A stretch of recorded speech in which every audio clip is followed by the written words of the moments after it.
Hey there, tonight we're going far back. Not to palaces or marble temples, but to a time before time had a name. Before the stars knew their places in the sky.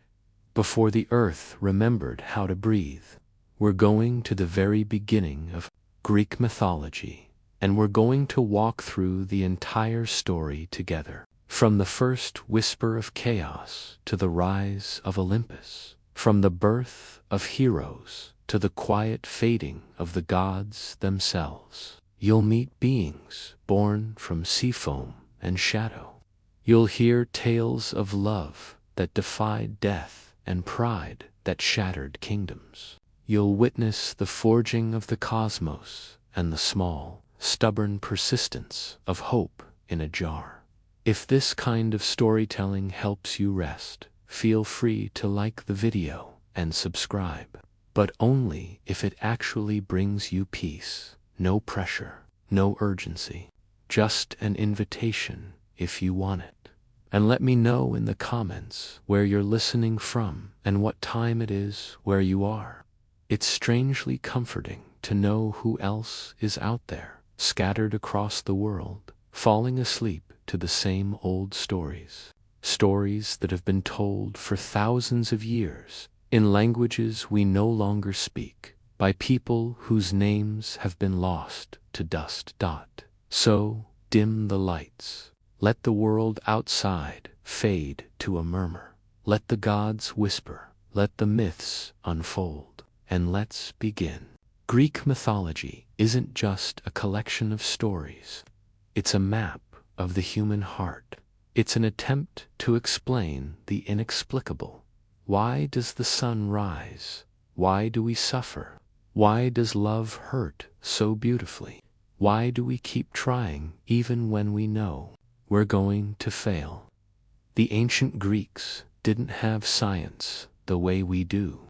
They had stories, and those stories were alive. They breathed. They changed. They contradicted each other, because life contradicts itself. One poet might tell you Aphrodite was born from the sea.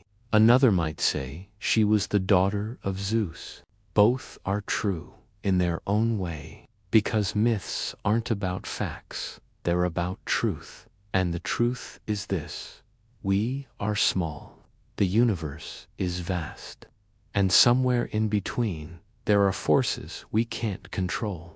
The Greeks called them gods. We might call them fate, chance, nature, or simply life. But the feeling is the same. That sense of standing beneath a thunderstorm and realizing you are not in charge, that you are part of something bigger, older, and infinitely more strange than you'll ever fully understand. Tonight, you're going to hear the entire story, not in fragments, not in disconnected pieces, but as a single, sweeping narrative. We'll start in the void, before anything existed. We'll watch the earth take shape. We'll see gods rise and fall. We'll follow heroes into labyrinths and lovers into tragedy. And we'll end, as all stories must, with a kind of quiet, not an ending exactly, more like a fading, the way firelight dims when the logs burn low, the way a song trails off when the singer's voice grows tired. You don't need to remember every name. You don't need to keep track of who begat whom or which god ruled what. Just let the story wash over you. Let it carry you like a current. Let your mind drift where it wants to drift, because that's what myths were always meant to do. They were never meant to be memorized like textbooks. They were meant to be felt, to be dreamed, to be carried into sleep like a lullaby. The Greeks believed that sleep and death were brothers, Hypnos and Thanatos, twins born of the night. Sleep was the gentler one, visiting us each evening with soft wings and quiet hands. Death was his shadow, waiting patiently for the end. But both were necessary. Both were natural. And both in their own way, were kind, because sleep is where we rest, where we heal, where we dream. And dreams, the Greeks believed, were messages, sometimes from the gods, sometimes from the depths of our own souls. So as you listen tonight, know that you're doing something humans have done for millennia. You're seeking comfort in story. You're looking for meaning in the dark. You're trying to make sense of a world that often makes no sense at all. And that's okay. That's human. That's exactly what these myths were made for. The ancient Greeks told these stories around fires, in courtyards and theaters, at symposiums and festivals. They painted them on pottery, carved them into stone, wrote them on scrolls that crumbled to dust centuries ago. And yet the stories survived because people kept telling them, kept whispering them to their children, kept writing them down in new languages, in new lands, in new ages. And now, here, you are, listening to them in the glow of a screen, in a language the Greeks would never recognize, in a world they could never have imagined. But the stories are the same. The feelings are the same. Love, loss, rage, hope, curiosity, hubris, the ache of being human, and the dream of being something more. The Greeks knew all of this. They felt it as deeply as we do, and they wrapped it in myth, in metaphor, in gods who were powerful and petty and heartbreakingly absurdly human.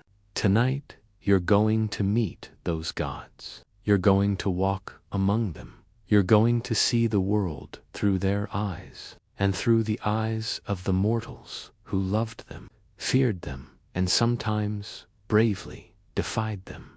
You're going to hear about beginnings, about the moment when nothingness cracked open and became something. You're going to hear about wars that shook the foundations of the earth, about loves that transcended death, about heroes who did impossible things for terrible reasons, and about the quiet, persistent thread of fate that runs through it all, connecting everything, reminding us that some things are beyond even the gods' control. But for now, just breathe, just settle in. Let your shoulders drop, let your jaw relax.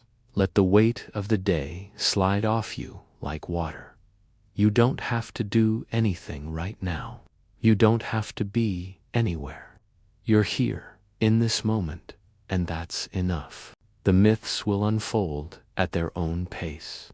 There's no rush. There's no test at the end. Just stories. Just voices from the past, reaching across the centuries to remind you that you're not alone. That humans have always looked up at the stars and wondered, have always told stories to make sense of the chaos, have always found comfort in the idea that even the gods struggled.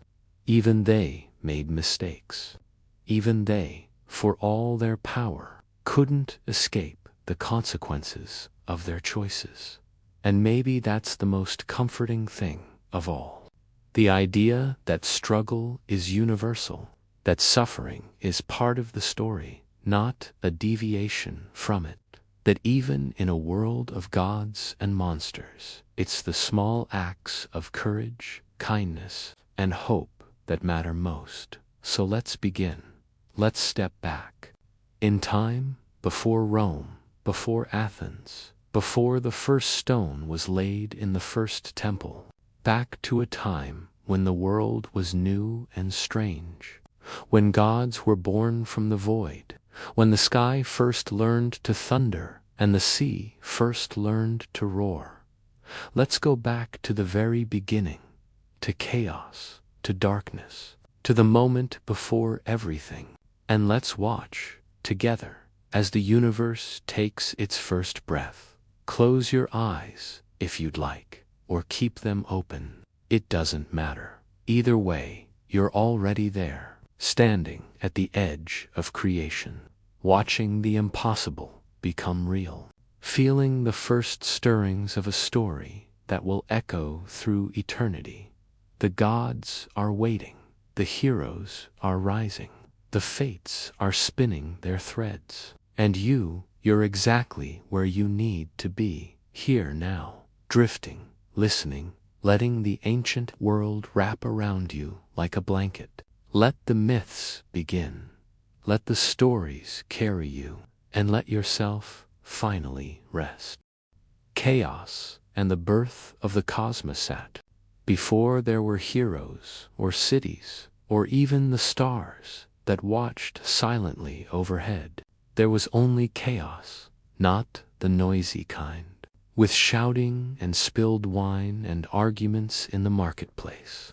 No, this was capital C chaos, the primordial void, a vast, yawning emptiness that wasn't quite darkness and wasn't quite light.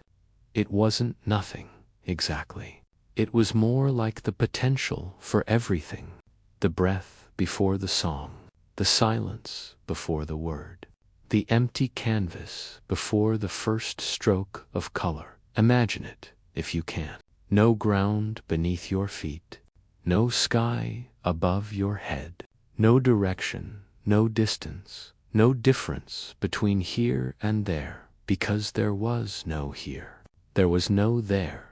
There was only chaos, infinite and formless, dreaming itself into existence. And then, slowly, something stirred. From the depths of this primordial void, the first beings emerged. Not born, exactly, because there was nothing to give birth to them. They simply came into being, pulled from the fabric of chaos itself like threads from a loom. The first was Gaia, and she was the earth, not the planet as we know it, spinning in space with oceans and continents. She was the concept of earth, broad-breasted and eternal, solid and generous, the foundation upon which all else would rest. She was the ground, the soil, the stone, the deep, patient weight of matter itself. Gaia was stability. She was presence. And in a universe made of nothing, she was the first something that truly mattered. After Gaia came Tartarus, and he was nothing like her. Where she was solid, he was void. Where she was nurturing, he was abyssal. Tartarus was the deep pit beneath the earth, a place so far below that even light feared to venture there. It wasn't hell, not yet. It was simply depth, darkness, the place where things fall and never stop falling.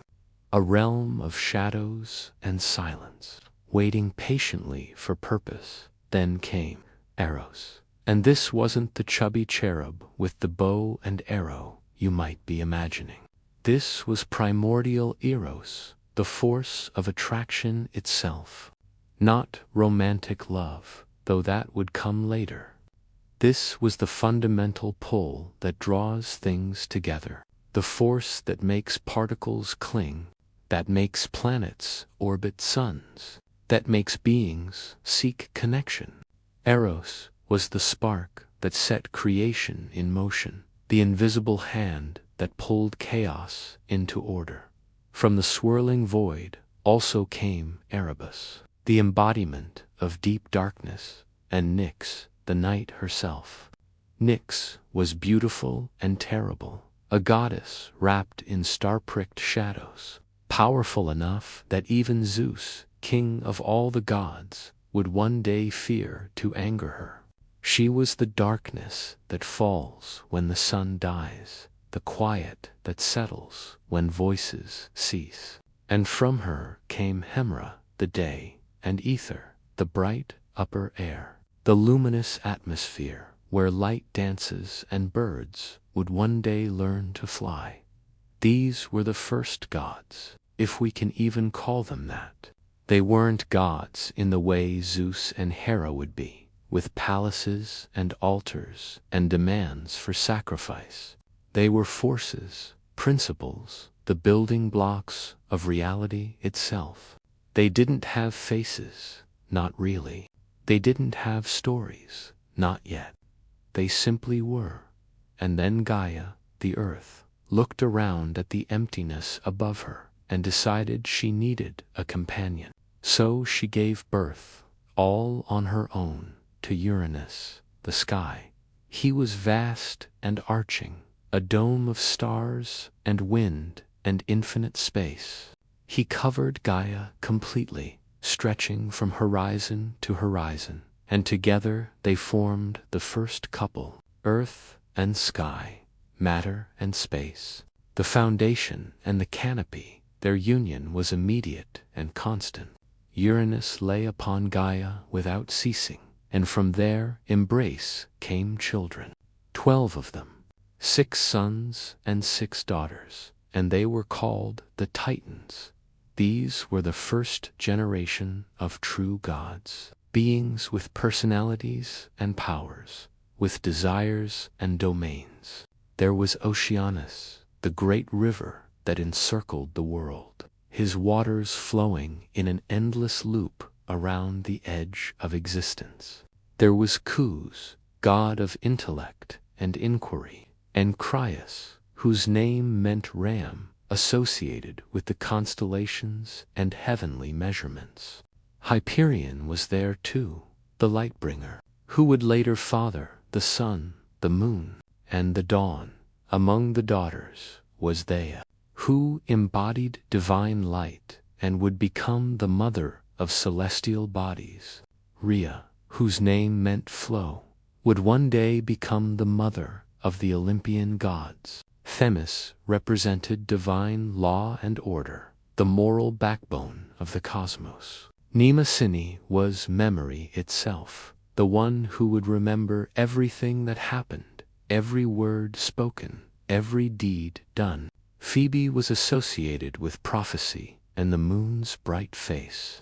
And Tethys, paired with Oceanus, was the nurse of all life, the goddess of fresh water that nourished the world.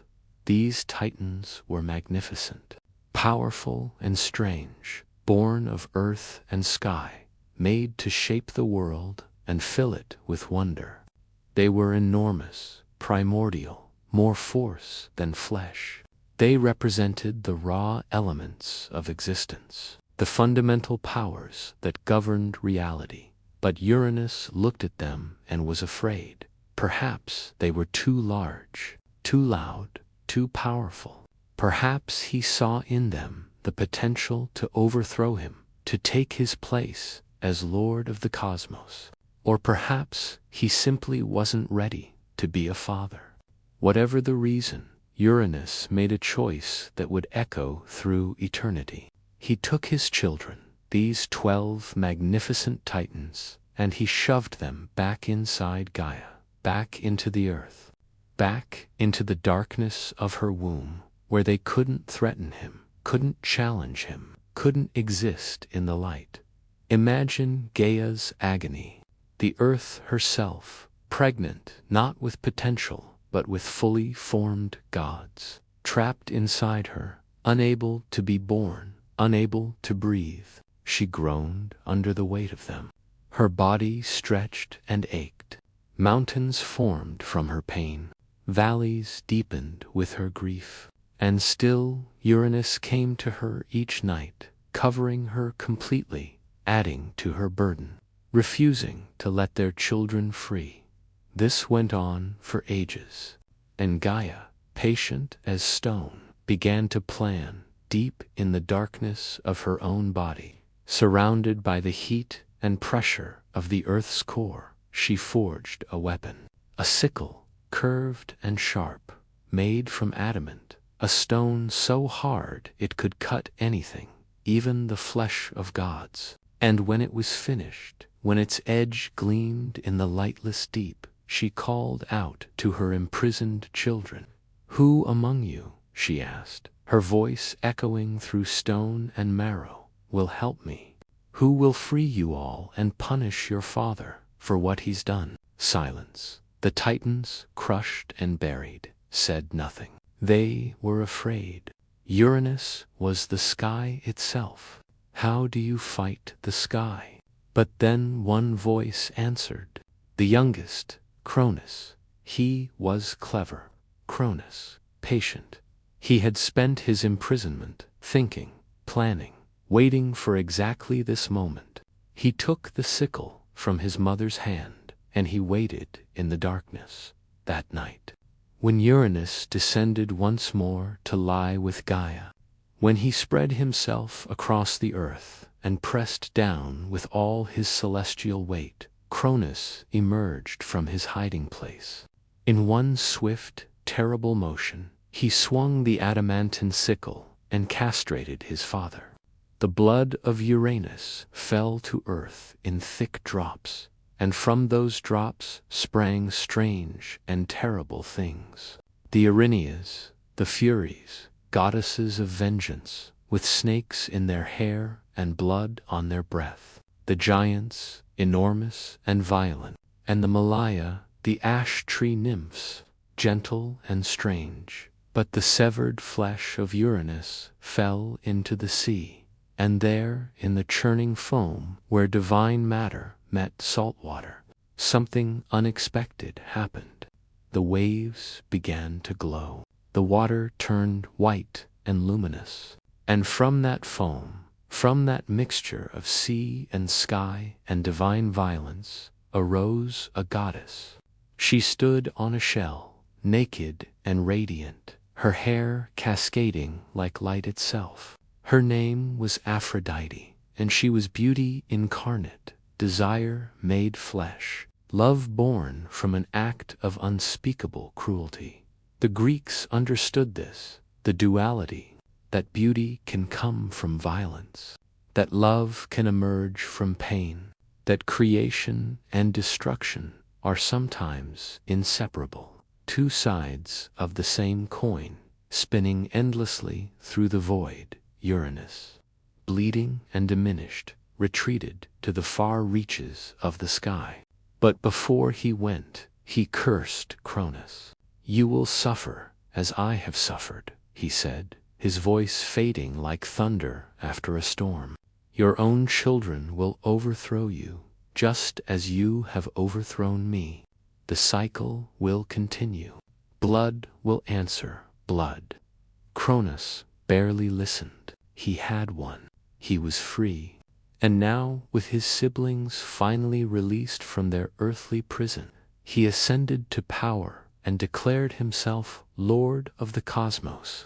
The age of Uranus was over. The age of the Titans had begun, and for a time the world knew peace. Cronus ruled wisely. The earth flourished. Humans appeared, though their origins are murky and debated, shaped perhaps from clay or ash, or simply drawn from the earth itself by forces older than memory. They lived simply, without sorrow or toil. The crops grew without effort. The seasons turned gently. There was no war, no greed, no suffering. This was the golden age, and it was beautiful. But in the back of Cronus's mind, his father's curse echoed like a warning bell. Your own children will overthrow you. He tried to ignore it. He tried to rule justly, to be better than his father. But fear is a persistent thing. It grows in the dark places of the heart, feeding on doubt, strengthening with time. Cronus married his sister, Rhea. This wasn't strange among gods. They were titans, primordial beings, and their choices were beyond mortal judgment. Rhea was gentle and kind, a goddess of flow and fertility, and when she became pregnant with their first child, Cronus smiled. He told himself he would be a good father. He told himself the curse was just words, meaningless sounds from a defeated god. But when Rhea gave birth to their first daughter, Hestia, goddess of the hearth and home, Cronus looked at the baby and saw only threat. He saw the future. He saw himself overthrown, cast down, defeated. And so, without ceremony or hesitation, he opened his mouth and swallowed his daughter whole. Rhea screamed. She wept. But Cronus was beyond reason now, consumed by paranoia and prophecy. When their second child was born, Demeter, goddess of the harvest, he swallowed her too. Then Hera, who would have been queen of the gods. Then Hades, lord of the underworld. Then Poseidon, who should have ruled the seas. One by one, Cronus devoured his children, trapping them in the darkness of his stomach, keeping them prisoner, just as his father had kept him prisoner in the earth. The cycle repeated. The son became the father. The victim became the abuser. And the curse of Uranus, whispered in pain and anger, began to fulfill itself. But Rhea, heartbroken and furious, decided that her sixth child would not suffer the same fate.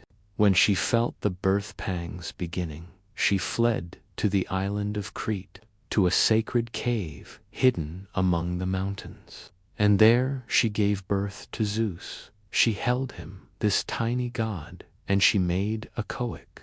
The Titans and the castration of Uranus Rhea held her newborn son in the darkness of the Cretan cave, listening to his small cries echo off the stone walls.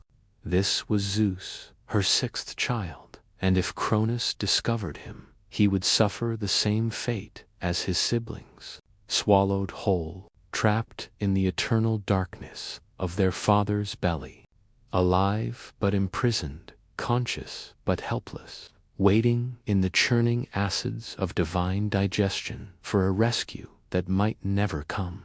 She couldn't let that happen. Not again. Not to this one.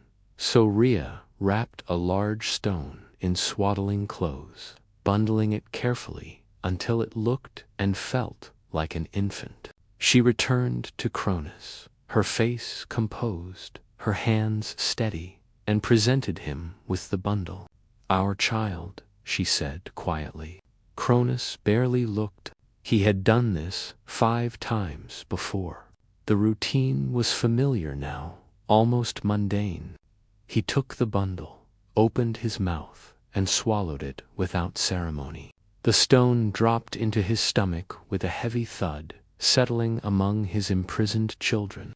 He felt a moment of discomfort, perhaps a touch of indigestion, but he dismissed it. Another threat, another prophecy delayed. Meanwhile, in the cave on Crete, Zeus grew. The nymphs cared for him, singing him lullabies that echoed through the mountain passages.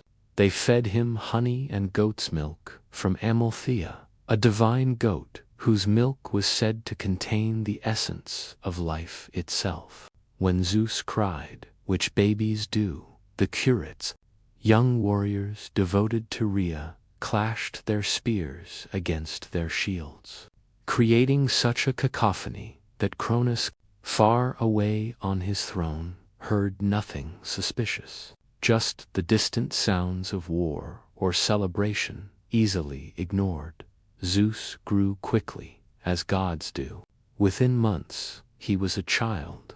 Within a year, a young man, tall and strong, with eyes that sparked with intelligence and something else, something dangerous, ambition, purpose, the knowledge that he had been born for a reason, saved for a destiny. The nymphs told him stories about his father, about his siblings, trapped and waiting, about the golden age that had curdled into paranoia and fear. They told him about Uranus and the cycle of sons overthrowing fathers, about the curse that hung over his family like storm clouds that never broke. And Zeus listened. He absorbed every word. He learned. He planned.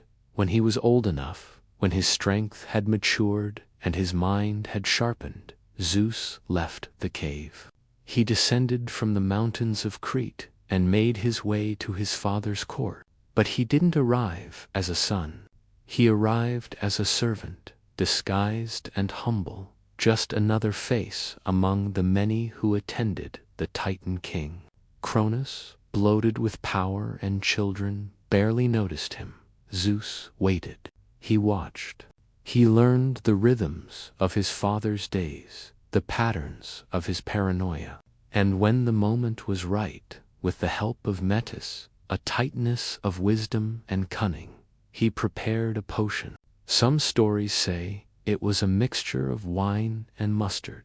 Others claim it contained herbs that induced vomiting, plants gathered from the far corners of the earth. The exact recipe has been lost to time, but its purpose was clear.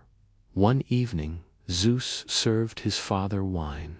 Cronus drank deeply, thirsty from the weight of ruling.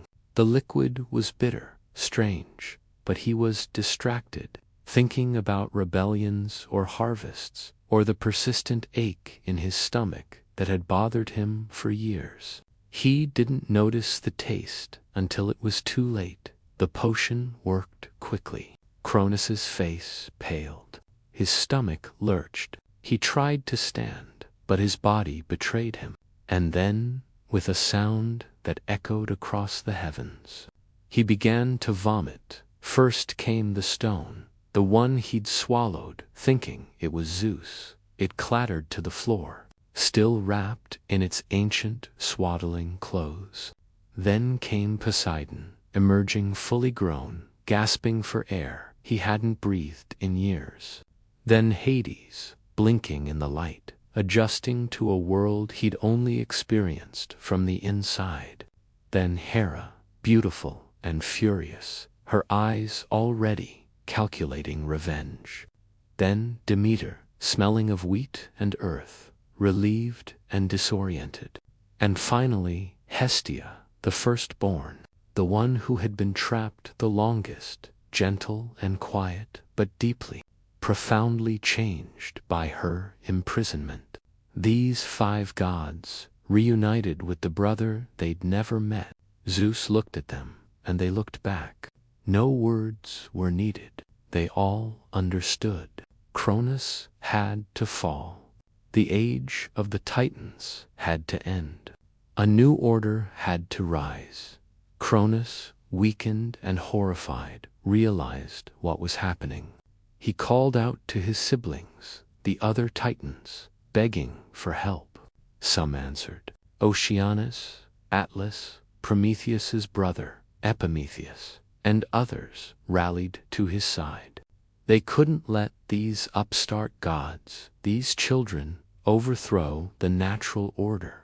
The Titans had ruled for ages. They had brought stability.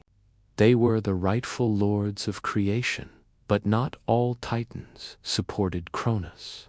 Some, like Prometheus, whose name meant forethought, saw the future more clearly. He understood that change was inevitable, that the old order was already crumbling. Others simply stayed neutral, unwilling to fight in a war where both sides were family. The war began. It's called the Titanomachy, and it lasted 10 years. A decade of divine combat, of mountains shattered and seas boiled, of the earth itself groaning under the weight of God fighting God. The Titans made their stronghold on Mount Othrys, a towering peak crowned with clouds and defiance. The Olympians, as Zeus and his siblings came to be called, claimed Mount Olympus, taller and prouder, closer to the heavens themselves. For 10 years, neither side could gain the advantage. The Titans were older, more experienced, familiar with the raw forces of nature. They could call upon the primal powers of earth and sea and sky. But the Olympians were younger, faster, hungry with the fury of the imprisoned and the passion of the wronged. They fought not just for power, but for justice, for freedom, for the right to exist in the light. Zeus, frustrated by the stalemate, remembered the stories his grandmother Gaia had told him. Stories of other prisoners, beings even more ancient, than the Titans, locked away in the depths of Tartarus since the beginning of time. If the Titans had imprisoned them out of fear, then perhaps they were powerful enough to turn the tide of war. So Zeus descended, not into his father's stomach this time, but into something far deeper and darker. Tartarus, the abyss beneath the world, the place where light goes to die. The journey took days, or perhaps years. Time moves strangely in the deep places. The air grew thick and hot. The walls pressed in. Strange sounds echoed from the darkness. Whispers and screams and the grinding of stone on stone. At the bottom, Zeus found them. The Hecatonchyres, 3 brothers, each with 100 hands and 50 heads. Cadus, Briareus, and Gyges. They had been imprisoned since their birth because Uranus found them grotesque, too powerful, too strange. They sat in the darkness, their many hands idle, their many mouths silent. When Zeus approached, all 50 of their heads turned to look at him with eyes that had seen nothing but darkness for eons. "I am Zeus," he said, his voice echoing in the vast emptiness. "Son of Cronus, grandson of Uranus, I come to offer you freedom." The Hecatonchyres said nothing at first. They had heard promises before. But Zeus didn't just speak. He broke their chains. Chains forged by Uranus himself.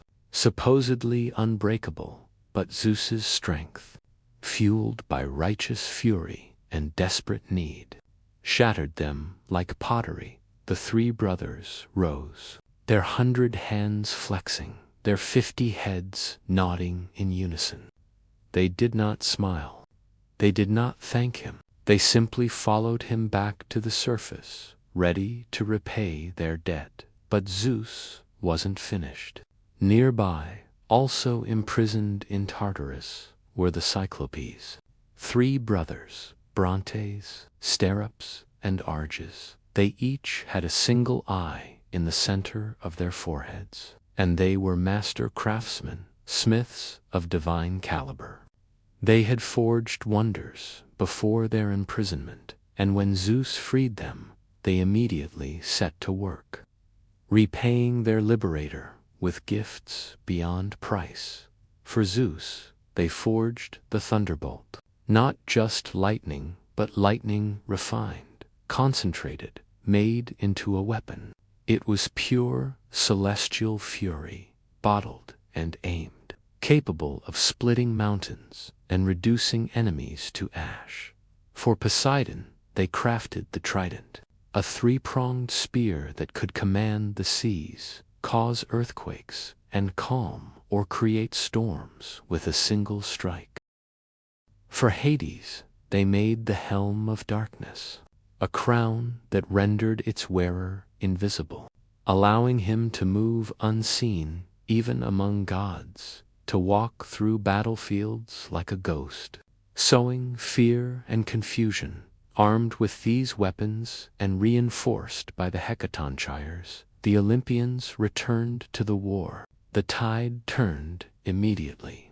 Zeus hurled thunderbolts that cracked the sky and set forests ablaze. Poseidon struck the earth with his trident, causing earthquakes that toppled the Titans' fortifications.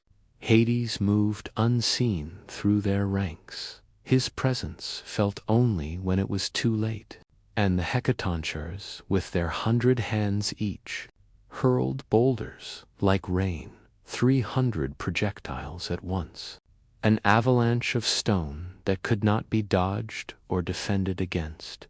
The Titans fought bravely, desperately, but they were overwhelmed. One by one, they fell.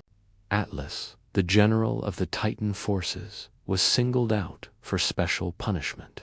Zeus decreed that he would hold up the sky itself, not the earth as many mistakenly believe, but the celestial sphere, the dome of heaven. bearing its weight on his shoulders for eternity. It was both punishment and necessity. Someone had to keep the sky from collapsing back onto the earth. An Atlas, strong and defiant to the end, was chosen for the task. The other Titans who had fought against the Olympians were chained and cast into Tartarus, the same abyss where Zeus had found his allies. The Hecatontures became their jailers, ensuring that the old gods remained imprisoned, that they could never rise again to challenge the new order. Cronus himself, defeated and bound, was thrown into the deepest part of Tartarus. Some stories say he was later released and sent to rule the Isles of the Blessed, a paradise for heroes. Other tales claim he remains imprisoned still, brooding in the dark, waiting for a chance at revenge that will never come. The Greeks loved their contradictions, their multiple endings.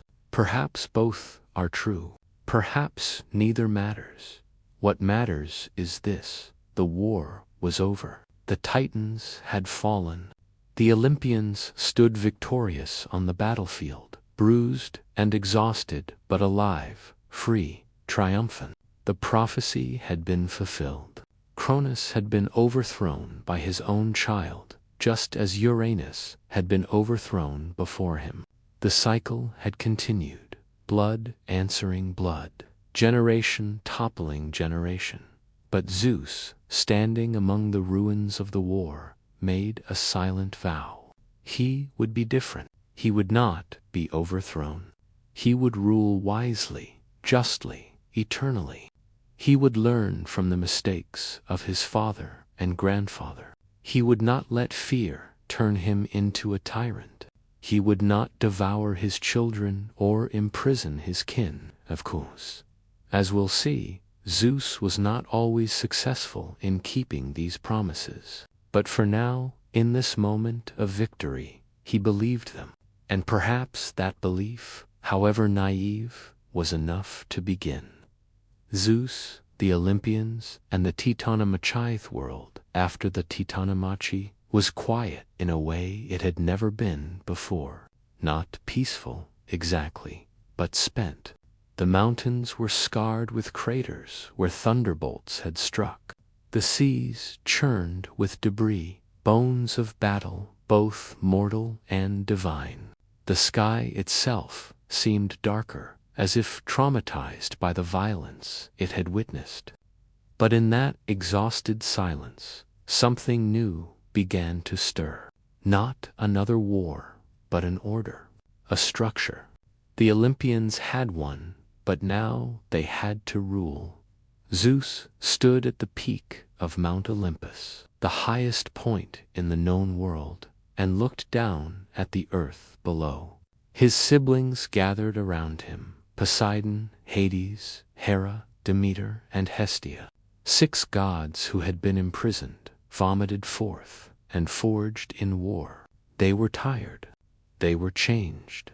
And they were faced with an impossible task: dividing the universe. The decision was made not through debate or negotiation, but through lots. A gamble, a throw of dice, metaphorically speaking, though some versions of the myth suggest they literally drew straws or cast bones. Chance would determine who ruled what, as if the gods themselves acknowledged that fate played a role even in divine affairs. Zeus drew the sky, the air, the clouds, the storms, the heavens themselves. It was fitting. He had wielded the thunderbolt in battle. He had learned to command lightning and wind. The sky recognized him as its master, and he wore its crown of clouds with natural authority. Poseidon drew the sea, the vast oceans, the rivers, the springs, the depths where light never reaches and pressure crushes stone. He had always been temperamental, prone to sudden rages and equally sudden calms, and the sea reflected his nature perfectly. Some days it would be as smooth as glass. Other days it would rise up in fury and swallow entire cities. Hades drew the underworld, the realm of the dead, the shadowy kingdom beneath the earth where souls wandered after their bodies failed. It was not a punishment, not exactly, but it was certainly not a reward. Hades accepted his lot without complaint, without protest. He was the eldest of the three brothers, the first to be swallowed, the one who had spent the most time in darkness. Perhaps he had grown used to it. Perhaps he even preferred it. He descended to his new kingdom quietly, claiming a throne in the deep places, and from that day forward, he rarely returned to Olympus. The earth itself was left neutral, shared among all the gods, a common ground where divine and mortal could meet. No single deity owned it completely, which meant they all had to negotiate, compromise, and occasionally fight over it, which they did. Frequently, with the cosmos divided, Zeus set about establishing his rule. He claimed the highest peak of Olympus for his palace, a structure of white marble and gold, with columns that reached toward the stars and halls that echoed with power. The other gods built their own palaces nearby, each reflecting their nature and domain. Hera, who would become Zeus's wife and queen, claimed a throne beside his throne, though their marriage would prove to be one of the most contentious relationships in all mythology. The Olympians, as they came to be known, numbered 12, though the roster sometimes shifted depending on which poet or philosopher you asked. But the core remained consistent: Zeus, king of the gods, lord of sky and thunder; Hera, queen of the gods, protector of marriage and women, though her own marriage was a battlefield; Poseidon, ruler of the seas, earthquakes, and horses, moody and powerful; Demeter, goddess of the harvest, grain, and the cycles of growth and decay; Hestia, goddess of the hearth and home, the quiet center around which families gathered. And then there were Zeus's children, gods born after the war, products of his numerous liaisons with goddesses, titanesses, and mortal women; Athena, goddess of wisdom, war, strategy, and crafts, who emerged, fully grown and armored, from Zeus's skull after he swallowed her mother. Metis, the birth was violent and strange, Zeus suffering a headache so intense that he begged Hephaestus to split his head open with an axe. When the god of the forge complied, Athena sprang forth, shouting a war cry, ready for battle. She became Zeus's favorite, his trusted advisor, the one who combined intelligence with martial prowess. Apollo, god of the sun, music, prophecy, healing, and archery, was born to the Titaness Leto after a pregnancy fraught with difficulty. Hera, already jealous of Zeus's infidelities, had forbidden any land to offer Leto sanctuary. The pregnant goddess wandered from place to place, rejected everywhere, until she finally reached the floating island of Delos. Clinging to a palm tree, she gave birth first to Artemis, who immediately helped deliver her twin brother, Apollo. The two were inseparable, sun and moon, day and night, each fierce and beautiful in their own way. Artemis became the goddess of the hunt, wild animals, wilderness, and chastity. She roamed the forests with her band of maiden huntresses, forever young, forever free, forever untouched by the complications of romantic love. She protected women in childbirth, remembering perhaps her mother's suffering, but she also demanded respect and punished those who violated her sacred spaces with swift and brutal vengeance. Ares, god of war, was everything Athena was not. Where she represented strategy and discipline, he embodied chaos and bloodlust. He was the violence of battle, the rage that overtakes soldiers, the carnage that follows victory. Even his parents found him difficult to love. Zeus once told him that he was the most hateful of all the gods, and Hera, his mother, seemed to regard him with embarrassment. Yet Ares persisted, loud and aggressive, always eager for conflict, always ready to fight. Aphrodite, goddess of love, beauty, and desire, had origins that predated the Olympians. Born from the sea foam created when Cronus castrated Uranus, she was older than Zeus himself, though she was adopted into the Olympian family. She was stunningly beautiful, capable of inspiring love, lust, or madness with a single glance. She was married to Hephaestus, the god of the forge, though she frequently betrayed him with Ares and others. Her power was not to be underestimated. She could bring gods to their knees as easily as mortals, and she wielded desire like a weapon. Hephaestus, the smith god, was the only Olympian who was physically disabled. Some stories say Hera threw him from Olympus when he was born because she was ashamed of his deformed legs. Other versions claim Zeus hurled him down during an argument. Either way, Hephaestus fell for a full day before landing on the island of Lemnos, where he was raised by sea nymphs. Despite his rejection, or perhaps because of it, he became the greatest craftsman in existence. He forged the weapons of the gods, built automatons of gold, created palaces of impossible beauty, and turned his pain into art.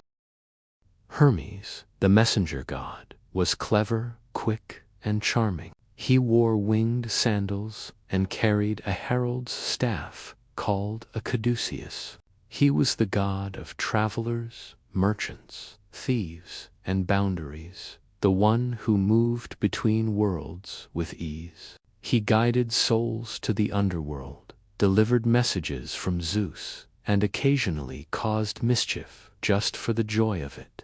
He was born in the morning, and by afternoon had invented the lyre and stolen Apollo's cattle, a feat that earned him both punishment and respect. Dionysus, god of wine, ecstasy, madness, and theater, was a latecomer to Olympus. Born from Zeus and the mortal Semele, who was incinerated when she saw Zeus in his true divine form. Dionysus was sewn into Zeus's thigh to complete his gestation.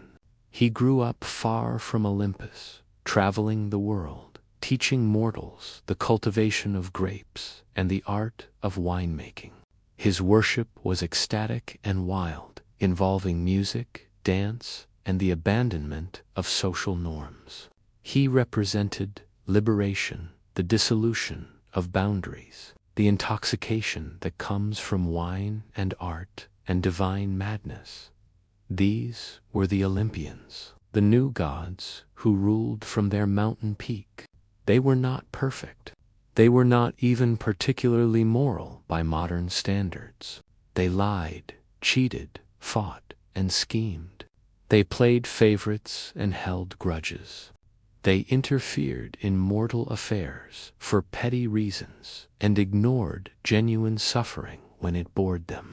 But they were powerful, and they were present, and they shaped the world according to their whims and personalities. Zeus established laws, though he himself would frequently break them. He demanded respect, though he rarely showed it to others. He claimed to uphold justice, though his definition of justice was flexible. He was king, and that meant his word was law, even when his word was hypocritical or self-serving. Olympus became a place of paradox. It was paradise and prison, palace and battlefield. The gods feasted on ambrosia and nectar, foods that sustained their immortality and tasted of honey and starlight. They reclined on couches and debated philosophy, art, and the fates of mortals. They fell in love, and out of it, with dizzying speed. They created and destroyed with equal enthusiasm. Below them, on earth, humans multiplied and built civilizations.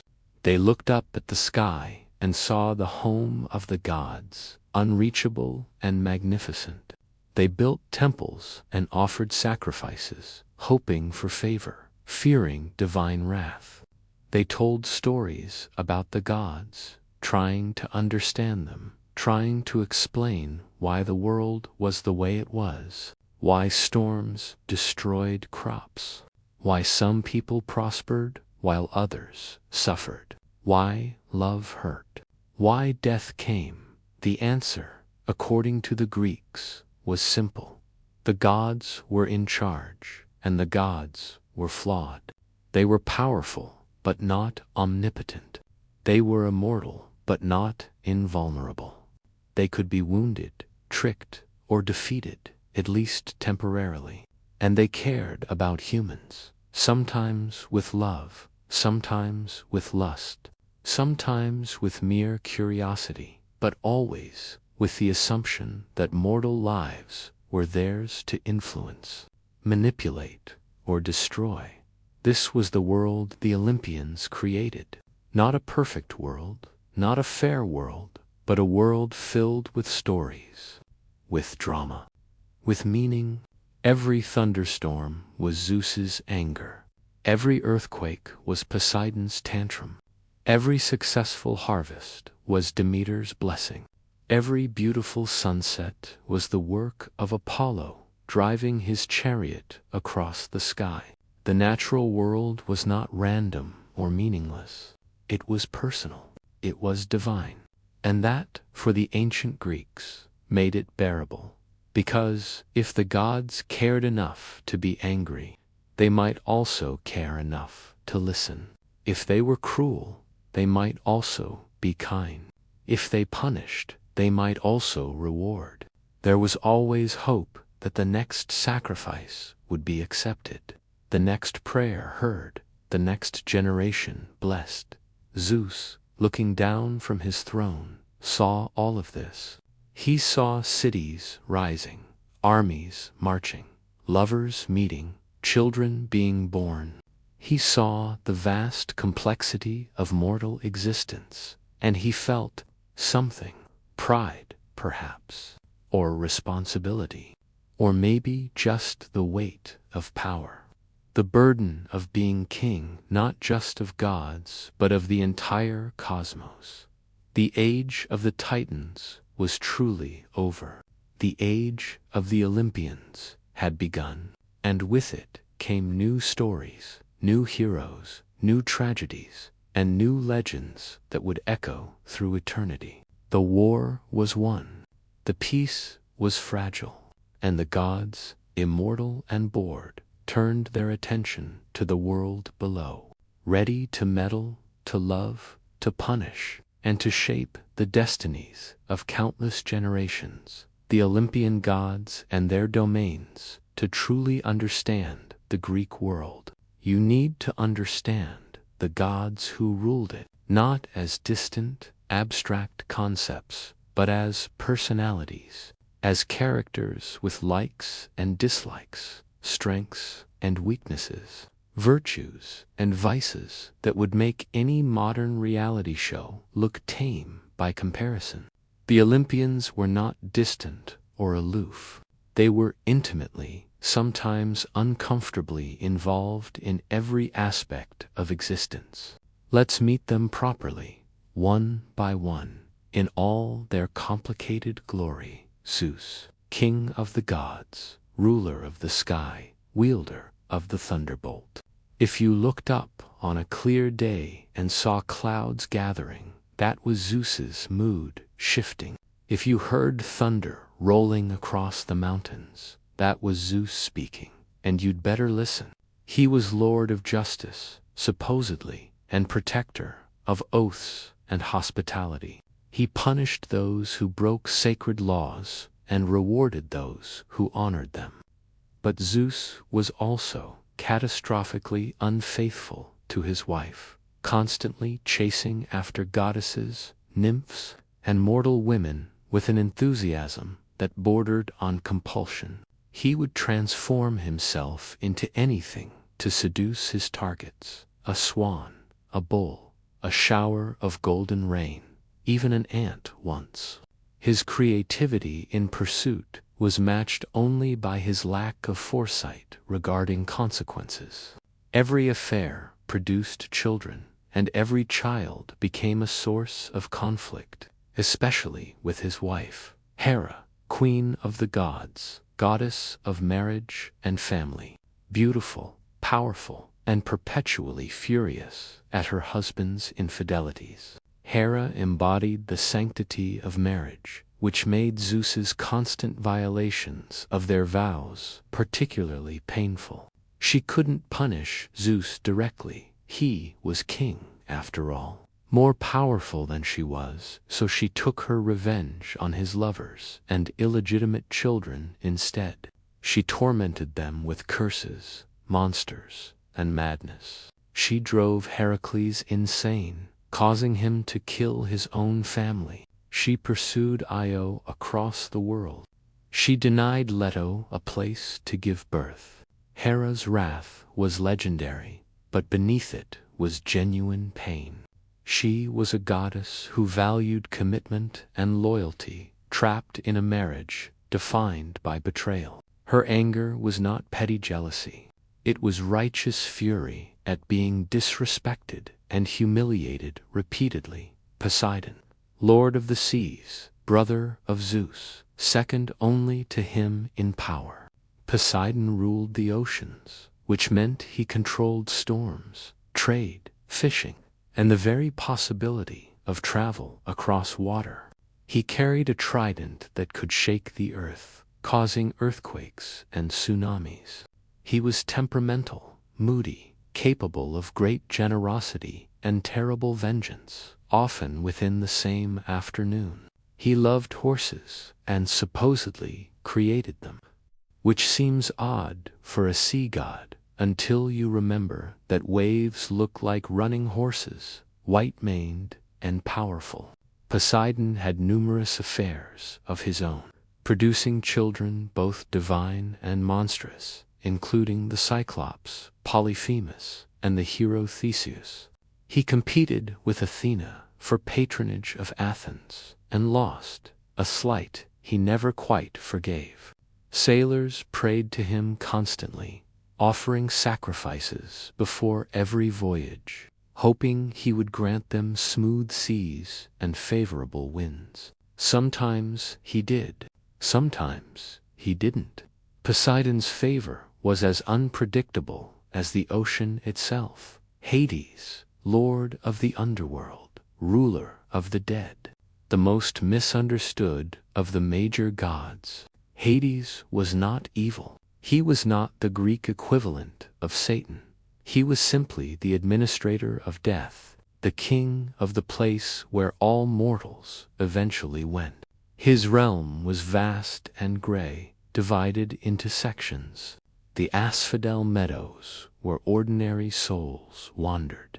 The fields of Elysium, where heroes and the virtuous enjoyed a pleasant afterlife. And Tartarus, where the wicked suffered eternal punishment. Hades rarely left his kingdom. He had no interest in the politics of Olympus or the affairs of mortals. He did his job quietly and efficiently, keeping the dead where they belong. He was stern but fair, and while his realm was not pleasant, it was not torture either for most souls. It was simply ... continuation. Existence without the complications of living. Hades had one famous romantic entanglement when he abducted Persephone, daughter of Demeter, to be his queen. The story would have profound consequences for the mortal world. Demeter, goddess of the harvest, grain, and agriculture. Everything mortals ate from bread to fruits to vegetables, fell under her domain. She made crops grow or wither depending on her mood. She was a mother goddess in the truest sense, nurturing and protective, but also capable of devastating wrath when her loved ones were threatened. When Hades took her daughter, Persephone, Demeter's grief was so profound that she withdrew her blessings from the earth. Nothing grew, nothing flourished. The world began to starve. It was the first winter, a season born from a mother's sorrow. Only when Persephone was returned for part of each year did Demeter allow spring and summer to return. Thus the Greeks explained the seasons. The earth blooms when mother and daughter are reunited, and dies when they are separated. Hestia, goddess of the hearth and home, the quiet one, the overlooked one. Hestia was the firstborn of Cronus and Rhea, the first swallowed, yet she rarely features in dramatic myths. She had no scandals, no affairs, no vengeful plots. She simply tended the sacred fire, the flame that burned in the center of every home and city. She represented stability, warmth, family, and the peace of domestic life. In a pantheon full of drama and violence, Hestia was radical in her gentleness. She was offered the first portion of every sacrifice, honored above all others in daily ritual, even if her stories were few. Sometimes the quiet gods are the most important. Athena, goddess of wisdom, strategy, warfare, and crafts. Born fully grown from Zeus's head, already armored and ready for battle, Athena represented the intellectual side of war, the planning and tactics rather than the bloodlust. She was a virgin goddess, uninterested in romance, focused entirely on her domains of knowledge and skill. She was a patron of heroes, guiding Perseus, Heracles, and Odysseus through their quests with advice and divine intervention. She competed with Poseidon for Athens and won by offering the olive tree, a gift that provided food, oil, and wood. She was Zeus's favorite child, the one he trusted most, and she had access to his thunderbolts, a privilege given to no other god. But Athena could be merciless when disrespected. When the mortal weaver, Arachne, boasted of being better than the goddess, Athena transformed her into a spider, doomed to weave forever. Apollo, god of the sun, music, prophecy, healing, and archery. Beautiful, talented, confident, to the point of arrogance. Apollo represented civilization, order, and the arts. He played the lyre so beautifully that even other gods stopped to listen. He established the oracle at Delphi, the most important prophetic site in Greece, where mortals came to hear cryptic predictions about their futures. He was a god of healing, but also of plague, capable of shooting arrows of disease when angered. His love life was notoriously tragic. He pursued the nymph Daphne, who fled from him, and was transformed into a laurel tree rather than submit. He loved the mortal youth Hyacinthus, who died in a tragic accident. Apollo's relationships often ended in sorrow, as if beauty and talent could not protect him from heartbreak. Artemis, goddess of the hunt, wilderness, wild animals, and chastity, Apollo's twin sister, his opposite in many ways. Where he represented civilization, she represented the untamed wild. She roamed forests with a silver bow and a pack of hunting dogs, accompanied by nymphs who had sworn off marriage just as she had. Artemis protected young girls and women in childbirth, but she was also fierce and vengeful. When the hunter Actaeon accidentally saw her bathing, she transformed him into a stag and let his own dogs tear him apart. She demanded respect and privacy, and those who violated her sacred spaces paid dearly. Despite her association with childbirth, she herself would never bear children, forever remaining the virgin huntress, wild and free. Ares, god of war, violence, and bloodshed, the most hated of the Olympians, even by his own parents. Ares represented the ugly side of conflict, the chaos, the brutality, the senseless slaughter. He loved battle for its own sake, without Athena's strategic thinking or sense of purpose. He charged into fights recklessly and was frequently wounded or humiliated. During the Trojan War, he fought on the losing side and was injured by a mortal hero with Athena's help. Zeus told him directly that he was the most hateful of all gods. Yet Ares had his lovers, most notably Aphrodite, with whom he conducted a long affair despite her marriage to Hephaestus. Their children included Eros, love and Phobos, and Dimisphere and terror, fitting offspring for the union of love and war. Aphrodite, goddess of love, beauty, and desire, born from sea foam and divine violence, older than the Olympians but adopted into their family. Aphrodite was devastatingly beautiful, capable of inspiring overwhelming desire in anyone who saw her. She wore a magical girdle that made her irresistible. She was married to Hephaestus, but famously unfaithful, carrying on affairs with Ares, Hermes, Dionysus, and numerous mortals. Her power was not limited to physical attraction.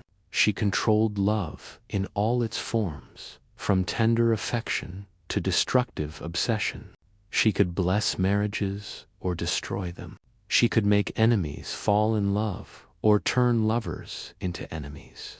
She was worshipped widely, honored by those seeking love, but also feared by those who understood that desire could be as dangerous as any weapon. Hephaestus, god of fire, forges, metalworking, and craftsmanship, the only physically disabled Olympian, born with deformed legs, thrown from Olympus either by his mother Hera out of shame or by Zeus during an argument. Hephaestus landed on Lemnos and was raised by sea nymphs. He learned to smith, and through his craft, he earned his place back on Olympus by creating such magnificent works that the gods could not ignore him. He forged Zeus's thunderbolts, Poseidon's trident, Athena's aegis, and countless other divine weapons and treasures. He created automatons of gold that served him in his workshop. Despite his brilliance, he suffered constant humiliation, particularly regarding his wife Aphrodite's infidelities.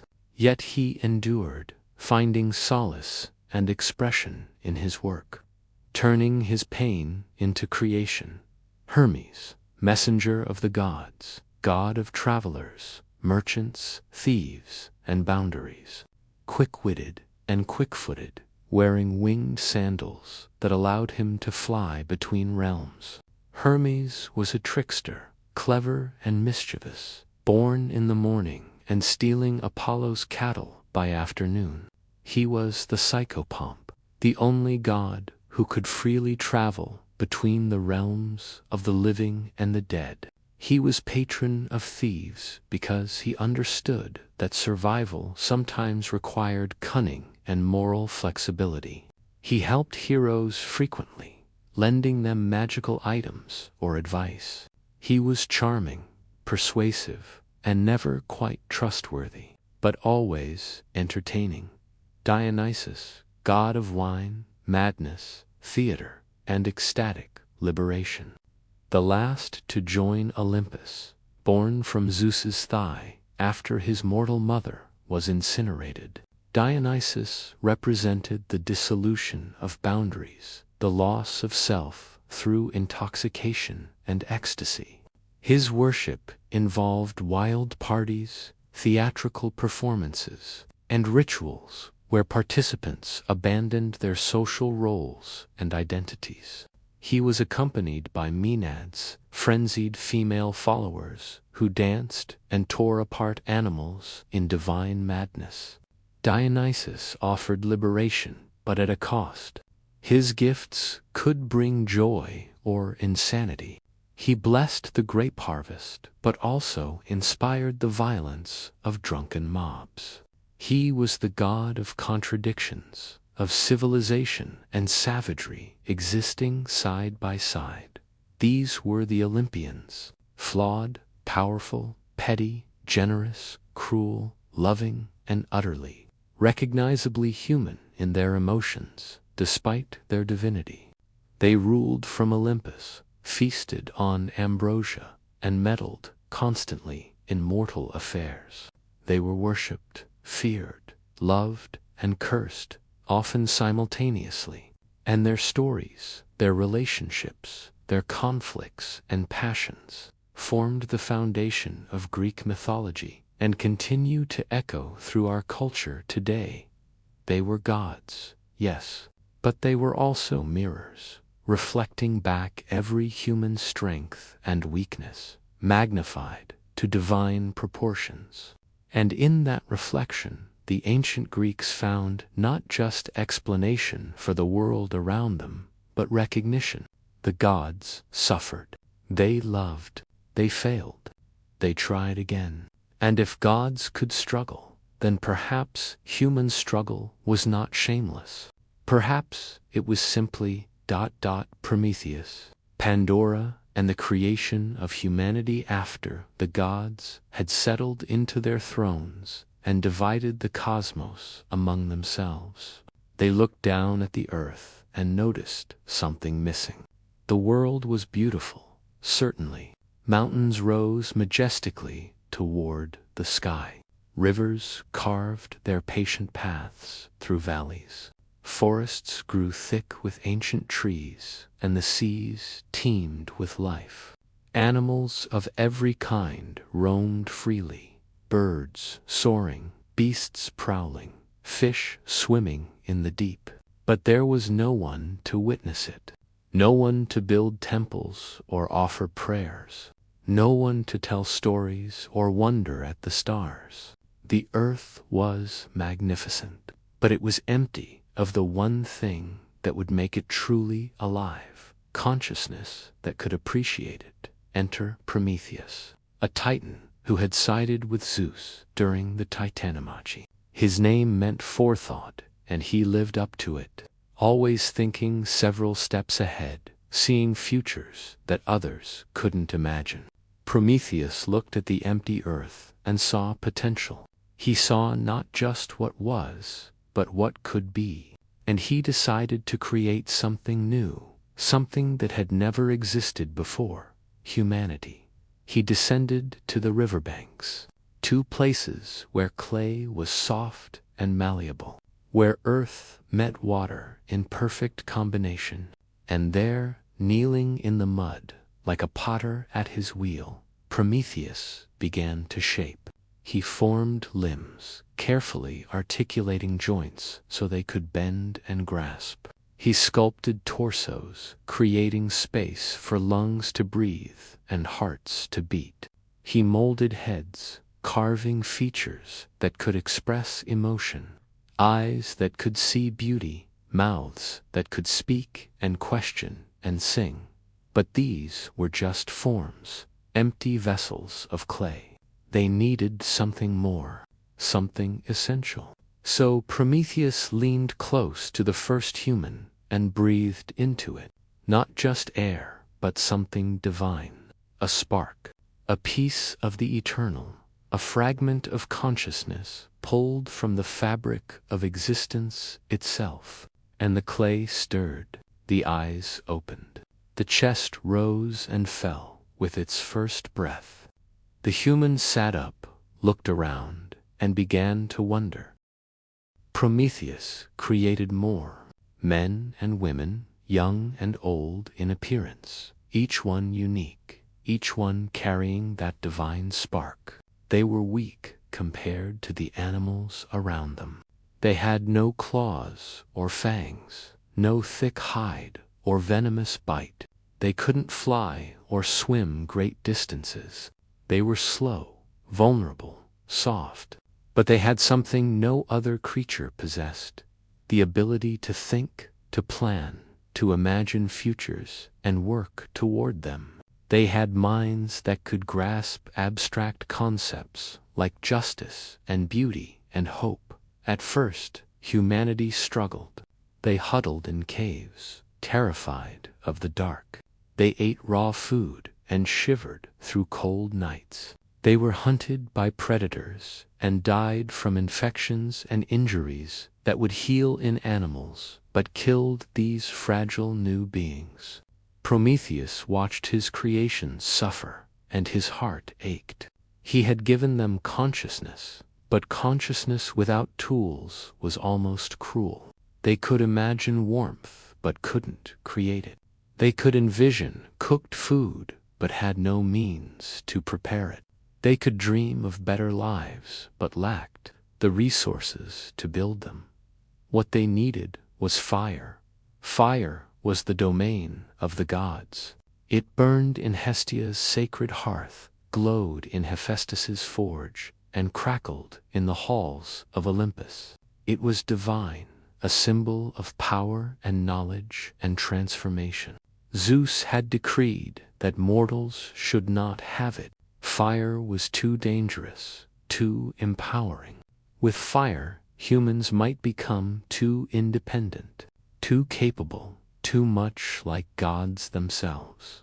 But Prometheus looked at his creations, watched them shivering and afraid, and made a decision that would change everything. He would give them fire anyway. He waited until Olympus was quiet, until the gods were distracted by their feasts and intrigues. He crept to Hestia's hearth, where the sacred flame burned eternal, never dimming, never dying. And there, moving quickly and quietly, he plucked a single coal from the fire. It glowed orange and hot in his hand, and he knew he had only moments before it was noticed missing. He looked around for something to carry it in, something that would conceal the light and contain the heat. His eyes fell on a fennel stalk, hollow and dry, perfect for the task. He placed the coal inside the stalk, closed it quickly, and fled from Olympus. He descended to earth like a falling star, landing among his beloved humans, and presented them with his stolen gift. "This is fire," he told them, opening the fennel stalk to reveal the glowing ember. "It will keep you warm. It will cook your food. It will protect you from predators. It will light your way in the darkness. Guard it carefully. Feed it. Never let it die." The humans gathered around the flame in wonder. They felt its warmth on their faces. They saw how the darkness retreated from its light. And slowly, carefully, they learned to use it. They learned to feed it with wood and keep it alive.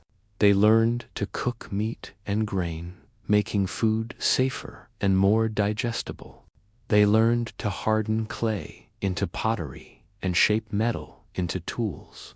They learned to gather around fires at night and tell stories, passing down knowledge from generation to generation. With fire came civilization. Humans began to build permanent settlements instead of wandering constantly.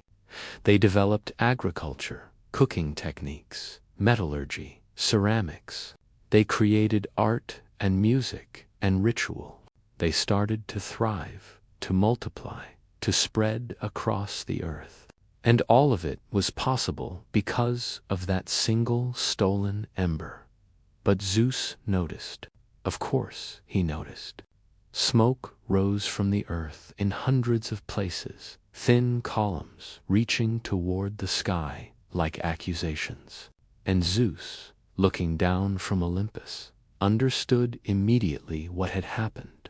Prometheus had defied him. Prometheus had stolen divine fire and given it to mortals, empowering them beyond what Zeus had intended. His rage was immediate and absolute. He summoned Prometheus to Olympus, but the Titan did not come willingly. So Zeus sent his enforcers, Kratos' power and Bioforce, to seize him. They dragged Prometheus to the highest, most remote peak of the Caucasus Mountains, a place of howling winds and bitter cold where no one would hear his screams. There, on that desolate peak, they chained him to the rock. The chains were forged by Hephaestus himself, who wept as he worked, knowing the Titan who had sided with Zeus during the war was now being punished for an act of compassion. The chains could not be broken by any force in existence. They were divine, eternal, absolute. But binding Prometheus was not enough for Zeus. The punishment had to be exemplary, terrible, impossible to forget. So Zeus decreed that every day an eagle would come to the bound Titan, and every day that eagle would tear open Prometheus's side and feast on his liver, ripping it from his body and consuming it while he screamed. And every night, because Prometheus was immortal, his liver would regenerate, his flesh would knit back together, his wounds would heal, and the next morning the eagle would return to repeat the torment forever. An endless cycle of agony, a punishment that could never be completed because the victim could never die. Prometheus endured, chained to that rock, exposed to the elements, suffering daily mutilation. He did not beg for mercy. He did not renounce his actions, because far below, across the earth, he could still see the smoke of human fires rising. He could still see cities being built and fields being cultivated. He could still see the evidence that his gift had taken root, that humanity was thriving because of what he had done. His suffering, he believed, was a fair price. But Zeus was not finished with humanity either. Prometheus had given them a gift. Now Zeus would give them one too, though his would be wrapped in beauty and charm, and would carry consequences no one could anticipate. He called upon Hephaestus again, asking the smith god to create something unprecedented, fashioned from clay, just as Prometheus had fashioned the first humans, but perfect in every detail. Hephaestus worked his magic, molding and shaping, until he had created a being of extraordinary beauty. But she was still just clay, still lifeless. So Zeus summoned all the gods to contribute. Athena breathed life into her and taught her weaving and crafts. Aphrodite gave her irresistible beauty and grace. Hermes granted her persuasive speech and a curious mind. Apollo taught her music. Demeter showed her the secrets of growing things. Each god added something, a skill or quality, until she was complete. They named her Pandora, meaning all gifted, because she had received presents from every Olympian. She was beautiful, intelligent, charming, talented, and completely artificial. Created not out of love, but as a weapon, though she herself didn't know it. Zeus gave Pandora one final gift, a large jar, sealed tightly and covered with warnings. Some versions of the story call it a box, a mistranslation that stuck, but the Greeks said jar apithos, large enough to hold a person. "This is yours," Zeus told her, his voice gentle and kind. "But you must never open it. No matter what you hear inside, no matter how curious you become, you must leave it sealed. Do you understand?" Pandora nodded, accepting the jar and the command. And then Zeus sent her down to earth, specifically to Epimetheus, Prometheus's brother, whose name meant afterthought. Where Prometheus could see the future, Epimetheus only understood things after they had already happened. And despite Prometheus's warnings, delivered before his capture, to never accept gifts from Zeus, Epimetheus took one look at Pandora and fell in love. They married, and Pandora came to live among humans, bringing the mysterious sealed jar with her. She was kind to her husband. She learned about human life and seemed genuinely interested in the people around her. But always, in the corner of their home, sat the jar. And always, Pandora wondered what was inside. The curiosity was not entirely her fault. Hermes had given it to her, after all, that questioning mind that couldn't let mysteries rest. And the jar seemed to call to her, not with sound but with presence, a constant reminder of the unknown. Days passed, then weeks, then months, and every day her curiosity grew stronger. What could be so dangerous that it had to remain sealed? What was Zeus protecting or hiding? Was it treasure? Knowledge? Power? The questions multiplied, echoing in her mind, giving her no peace. Finally, one day when Epimetheus was away, Pandora approached the jar. She ran her fingers over the seal, feeling the wax and bindings that kept it closed. She told herself she would just look inside quickly, just a glimpse to satisfy her curiosity, and then seal it again. No harm done, just a peek. She broke the seal. The lid came free easily, as if it had been waiting for this moment. And from inside the jar erupted a torrent of horrors. They came in forms both visible and invisible, swirling around the room like a malevolent storm. Disease, represented by feverish heat and pestilent sores. Envy, green and poisonous, seeping into hearts. Sorrow, heavy and gray, weighing down spirits. Madness, chaotic and laughing, shattering minds. Greed, grasping and never satisfied. War, red and violent, setting brother against brother. Old age, creeping and inevitable. Pain in all its forms, grief, despair. Every suffering that humans had never known before came pouring out of that jar, released into the world by one moment of curiosity. Pandora screamed and tried to close the lid, but it was too late. The evils had escaped. They spread across the earth like a plague, invisible but felt by everyone. Where once humans had lived without illness, now they fell sick. Where once they had lived without conflict, now they fought. Where once they had been immortal, or at least very long-lived, now they aged and died. Pandora fell to her knees, weeping, understanding what she had done. The weight of guilt crushed her, the knowledge that she had brought pain to the entire human race. But then, from inside the jar, she heard something else. A small voice, gentle and persistent. She looked inside the jar, into the darkness at the bottom, and there, still trapped, was one final thing. Hope, Elpis, the Greeks called it. It had not escaped with the others. It remained inside, waiting.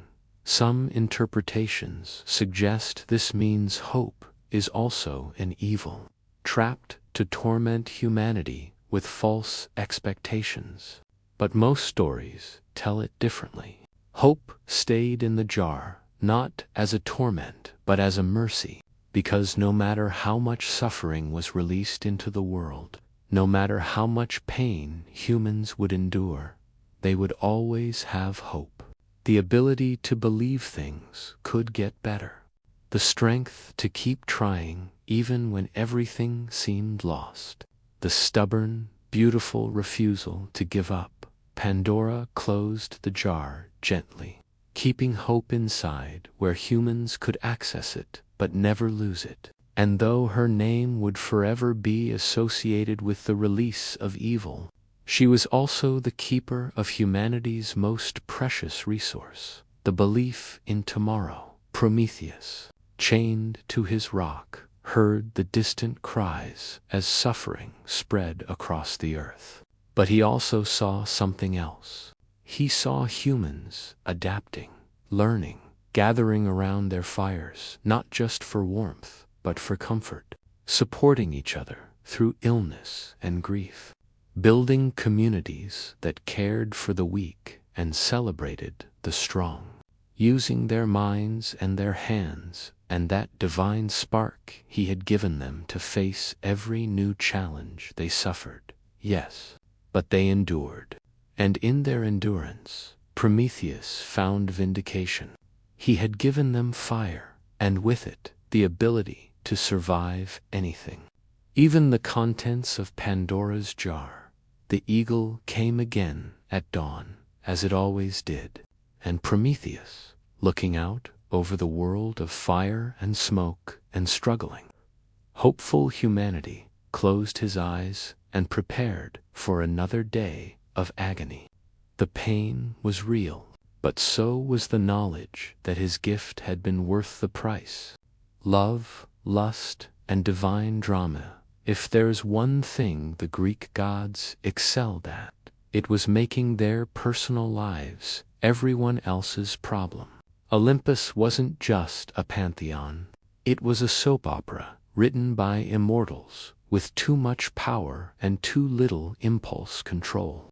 And at the center of most of the drama was Zeus, king of the gods, lord of the sky, and apparently incapable of keeping his commitments to his wife. His infidelities were legendary, numerous, and creative, and each one left a trail of consequences that affected gods, mortals, and everyone caught in between.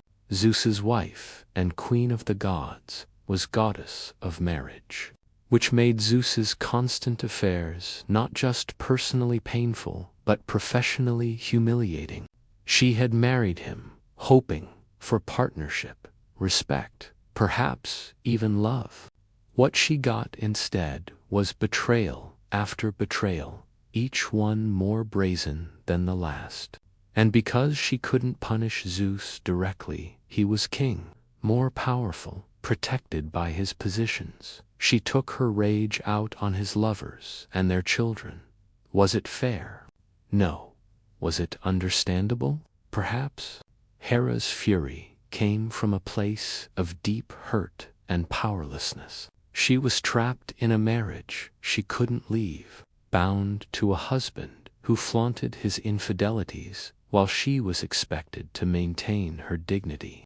Her vengeance became her only outlet, her way of asserting control in a situation where she had none. Take Io, for example.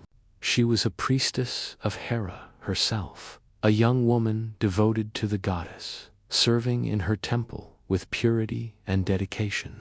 Zeus saw her and desired her immediately. He approached her in secret, whispering promises, overwhelming her with divine charisma. But Hera, ever watchful, began to suspect something was wrong. She descended from Olympus to investigate. Zeus, seeing his wife approaching, panicked. In a moment of inspired cowardice, he transformed Io into a white cow, beautiful and innocent-looking, hoping Hera would be fooled. She wasn't. Hera looked at the cow, looked at Zeus, standing beside it, trying to appear casual, and understood immediately what had happened. But she didn't confront him directly. Instead, she smiled sweetly and said, "What a lovely cow. I must have it as a gift." Zeus was trapped. He couldn't refuse without admitting guilt.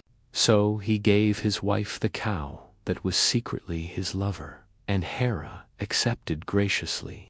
Then she assigned Argus Panops, the 100-eyed giant, to watch the cow constantly. Argus never fully slept. Even when some eyes closed, others remained open, vigilant. Io was imprisoned in bovine form, unable to speak, unable to explain, watched every moment by a guardian who never blinked. Zeus, guilty and frustrated, sent Hermes to free her. The messenger god played music for Argus, lulling all 100 eyes to sleep with the sweetness of his lyre and the droning quality of his voice. When the giant finally slept completely, Hermes killed him and freed Io. But Hera wasn't finished. She sent a gadfly, a stinging insect, to torment Io endlessly. The cow ran, driven mad by constant stinging, fleeing across the known world.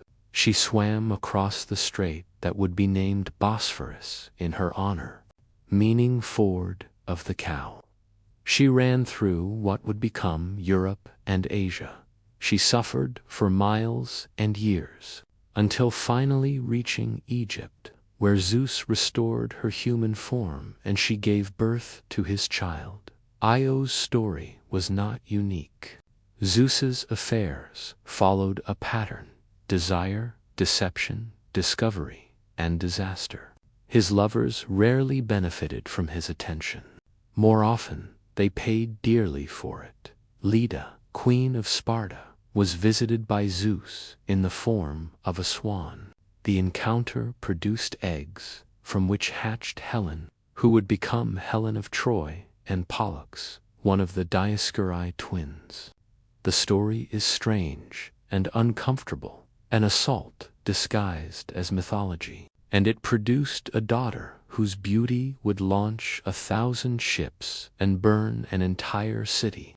Princess of Argos was locked in a bronze tower by her father after a prophecy declared her son would kill him.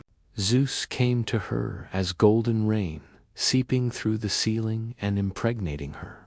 She gave birth to Perseus, who would indeed, eventually, accidentally, kill his grandfather, fulfilling the prophecy despite all attempts to prevent it. The moral seemed clear: you can't escape fate, and Zeus will find a way no matter how secure your tower.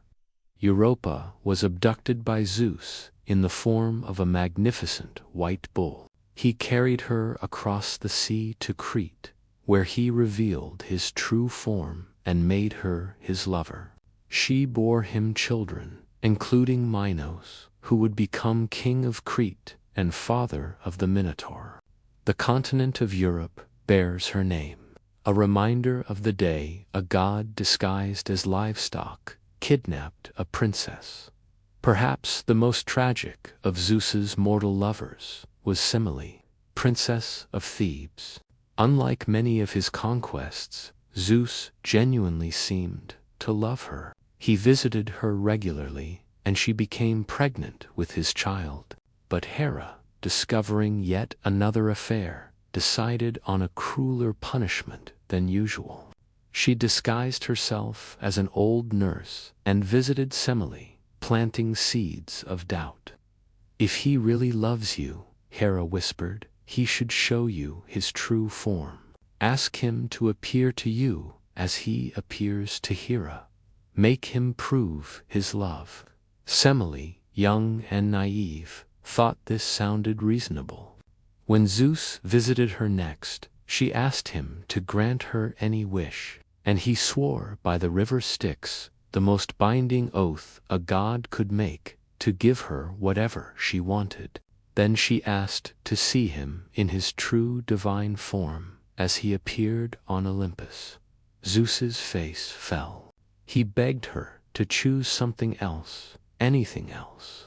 But she insisted, and he was bound by his oath. Reluctantly, tragically, he revealed himself. And Semele, mortal and fragile, was instantly incinerated by the sheer radiance and power of his undisguised divinity. She burned to ash in seconds, dying before she could even scream. But she was pregnant, and Zeus couldn't let his child die. In a moment of quick thinking that was either brilliant or horrifying, depending on your perspective, he snatched the unborn fetus from her burning body and sewed it into his own thigh. There, in the flesh of his leg, the baby continued to develop, gestating in the strangest womb in mythological history. When the time came, Zeus gave birth to Dionysus, god of wine and madness, delivering him from his thigh fully formed. Dionysus thus had two births, first from his mother, who died in the process, and second from his father, who carried him to term. Born twice, born from fire and divine flesh, it's no wonder he became a god of transformation and transcendence, of boundaries crossed and norms violated. Not all of Zeus's affairs involved trickery or tragedy. Some of his lovers were goddesses who knew exactly what they were getting into. Leto, a Titaness, bore him Apollo and Artemis, though she suffered greatly for it. Hera forbade any land to give Leto sanctuary when she went into labor, forcing the pregnant goddess to wander desperately until she found the floating island of Delos, which, not being permanently anchored, technically didn't count as land, and thus was exempt from Hera's curse.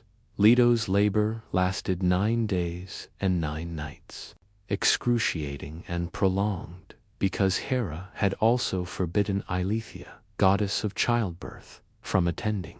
Finally, the other goddesses bribed Eileithyia with a beautiful necklace, and she came to help. Artemis was born first, and immediately helped deliver her twin brother Apollo, beginning her role as protector of women in childbirth, despite being only minutes old herself. Mnemosyne, goddess of memory, lay with Zeus for 9 consecutive nights and gave birth to the 9 muses, goddesses of art, music, and knowledge. This affair seemed almost respectable by Zeus's standards, a union of power and memory producing inspiration itself. Themis, goddess of divine law and order, was another of Zeus's consorts, and their union produced the fates and the hours, goddesses who governed destiny and the seasons. These were relationships that seemed almost purposeful, as if Zeus was consciously creating the structures of civilization through his divine couplings. But most of his affairs lacked that cosmic significance. They were simply desire acting without consequence, power indulging itself because it could. And Hera, watching it all, grew harder and more vengeful with each betrayal. She wasn't wrong to be angry. She was queen, Zeus's equal in divinity, if not in power, and she deserved respect. But she was also cruel in her vengeance, punishing innocent parties for Zeus's crimes. The mortal women didn't choose to catch Zeus's eye.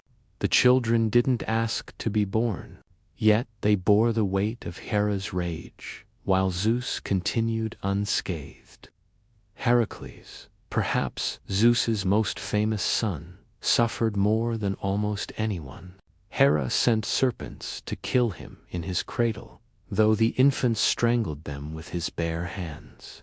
When he grew to adulthood, she drove him mad, causing him to murder his own wife and children in a fit of insanity. His penance was the famous 12 labors, tasks so difficult they seemed impossible, designed to humble or kill him. He completed them all, becoming the greatest hero of Greece. But he never escaped Hera's hatred. The Olympian court watched all of this unfold, with varying degrees of amusement, horror, and resignation. The other gods had their own affairs and dramas, their own jealousies and vendettas, but none matched the scale and frequency of Zeus and Hera's dysfunction. Aphrodite, though married to Hephaestus, carried on a notorious affair with Ares. Hephaestus, suspecting his wife's infidelity, crafted an invisible net of unbreakable chains and suspended it above their bed. When Aphrodite and Ares next lay together, he triggered the trap, and the net fell, binding them in an intimate embrace. Then Hephaestus called all the gods to witness his wife's betrayal. They came and saw Aphrodite and Ares trapped naked together, and instead of sympathy, Hephaestus received mockery.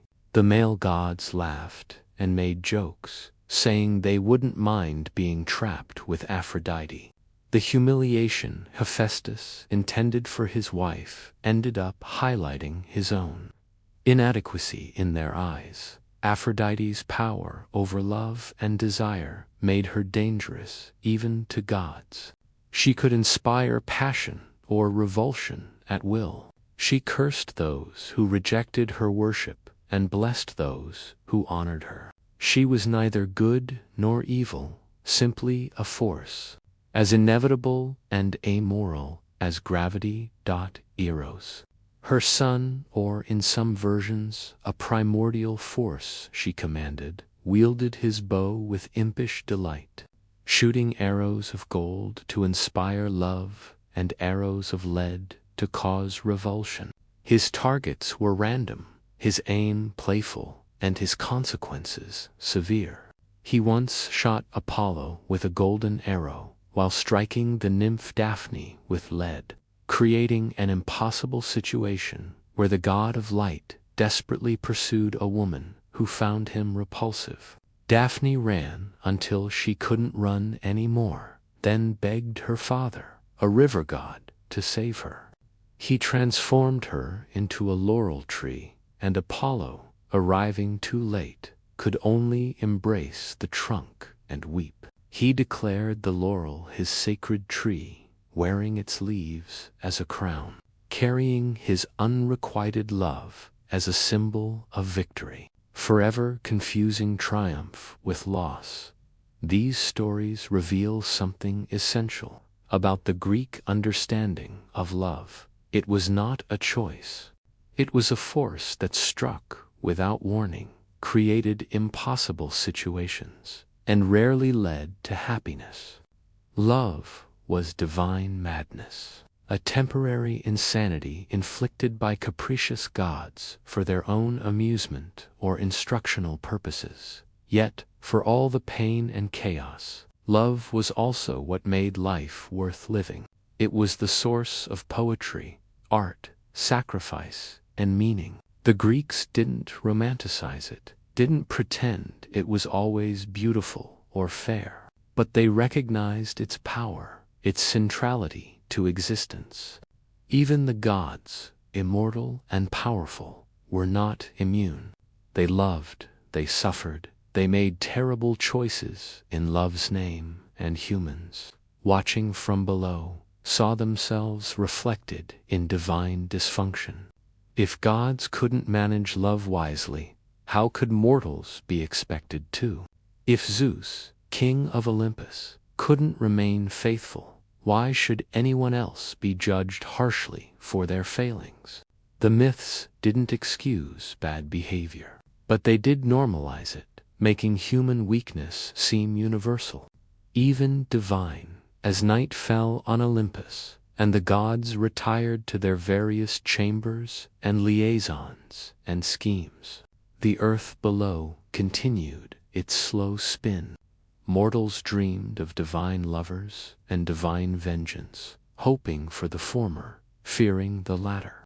And somewhere, in a temple or a bedroom or beneath the stars, someone fell in love. Against all reason and wisdom, because love has never required either of those things. Heroes, monsters, and mortal deeds. Not every story in Greek mythology belongs to the gods. Some of the most memorable, most human tales belong to mortals who were given impossible tasks and somehow, against all odds, found ways to complete them. These were the heroes, and their stories weren't about perfection. They were about persistence, cleverness, courage, and the willingness to face the unfaceable, even when every instinct screamed to run away. Heroes weren't born superior. They were forged through trials, shaped by suffering, defined by their choices when choices seemed impossible. Let's begin with Perseus, whose story starts before he was even born. His grandfather, Acrisius, king of Argos, received a prophecy that chilled him to his core. His daughter's son would one day kill him. Desperate to prevent this fate, he locked his daughter Dano in a bronze tower with no doors, only a small opening in the roof. No man could reach her, he reasoned. No son could be born. The prophecy would starve in that tower. But he didn't account for Zeus. The king of gods saw Dano imprisoned and desired her, and bronze towers meant nothing to him. He transformed himself into golden rain, seeping through the roof opening, and from that impossible union, Perseus was conceived. When Acrisius discovered his daughter was pregnant, he was furious and terrified. He couldn't bring himself to kill her directly. That would bring divine wrath. So he did something he thought was nearly as final. He sealed Dano and the infant Perseus in a wooden chest and cast them into the sea. The chest floated, tossed by waves, carried by currents, until it washed ashore on the island of Syr. A fisherman named Dictys found them and took them in, raising Perseus as his own. The boy grew strong and capable, living a quiet life until King Polydex of Seriphos decided he wanted Dano for himself. Perseus, now a young man, stood in his way. Polydex devised a plan to get rid of him. He announced he was gathering gifts for a wedding, and all the young men were expected. Perseus, poor and without horses, offered to bring anything else the king desired. "Then bring me the head of Medusa," Polydex said with a smile. Knowing he was sending the young man to his death, Medusa was one of the 3 Gorgons, sisters so hideous that anyone who looked directly at them turned instantly to stone. She had once been beautiful, a priestess of Athena, but after being assaulted by Poseidon in Athena's temple, the goddess punished her by transforming her into a monster. Her hair became writhing serpents, her gaze became deadly, and she was exiled to a remote island where she lived with her immortal sisters. Surrounded by the petrified remains of warriors who had tried to kill her, Perseus accepted the task, though he had no idea how to accomplish it. But the gods, particularly Athena and Hermes, took interest in his quest. They provided him with gifts, winged sandals that allowed him to fly, a mirrored shield polished to a perfect reflection, a sword sharp enough to cut through anything, and Hades's helm of darkness that rendered him invisible. Armed with divine equipment and desperate courage, Perseus flew to the Gorgons' island. He found them sleeping, the 3 sisters coiled together in a cave. 2 were immortal, but Medusa was mortal, vulnerable. Perseus approached carefully, not looking directly at her, using the mirrored shield to see her reflection.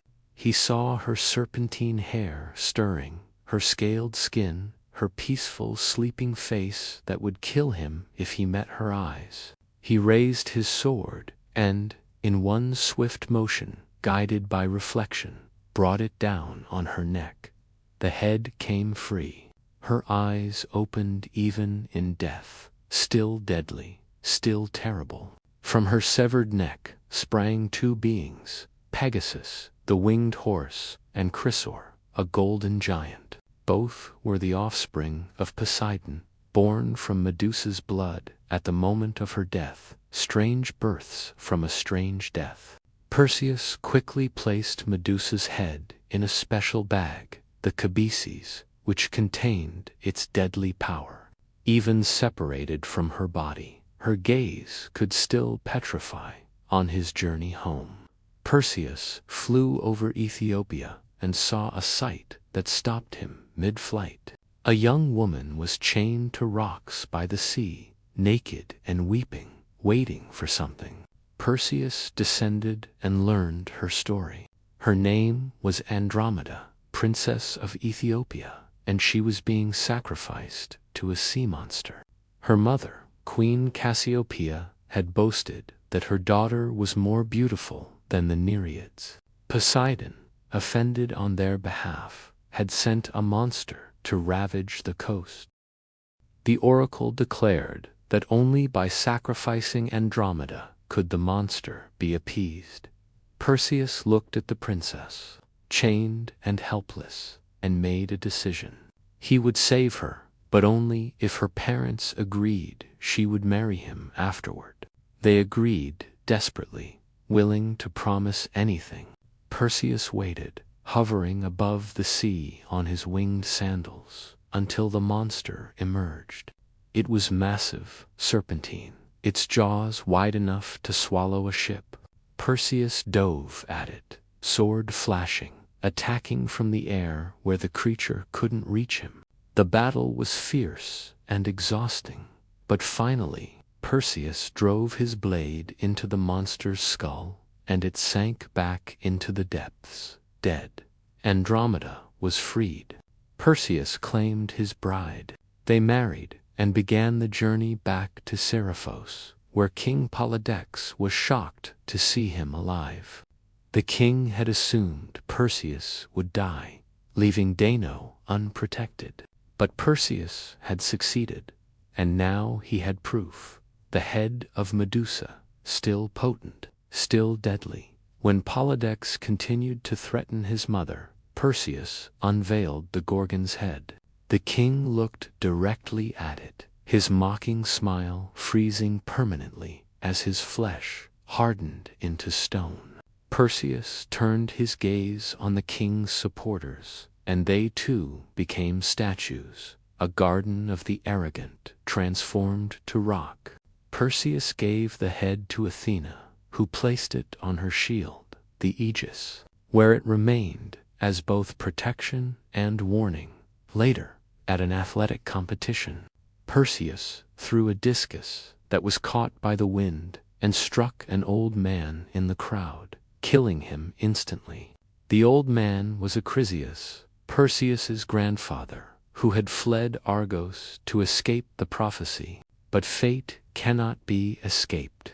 The prophecy fulfilled itself despite all attempts to prevent it. And Perseus, who had meant no harm, accidentally became his grandfather's killer. He was devastated, refusing to claim the throne of Argos because it was blood-stained.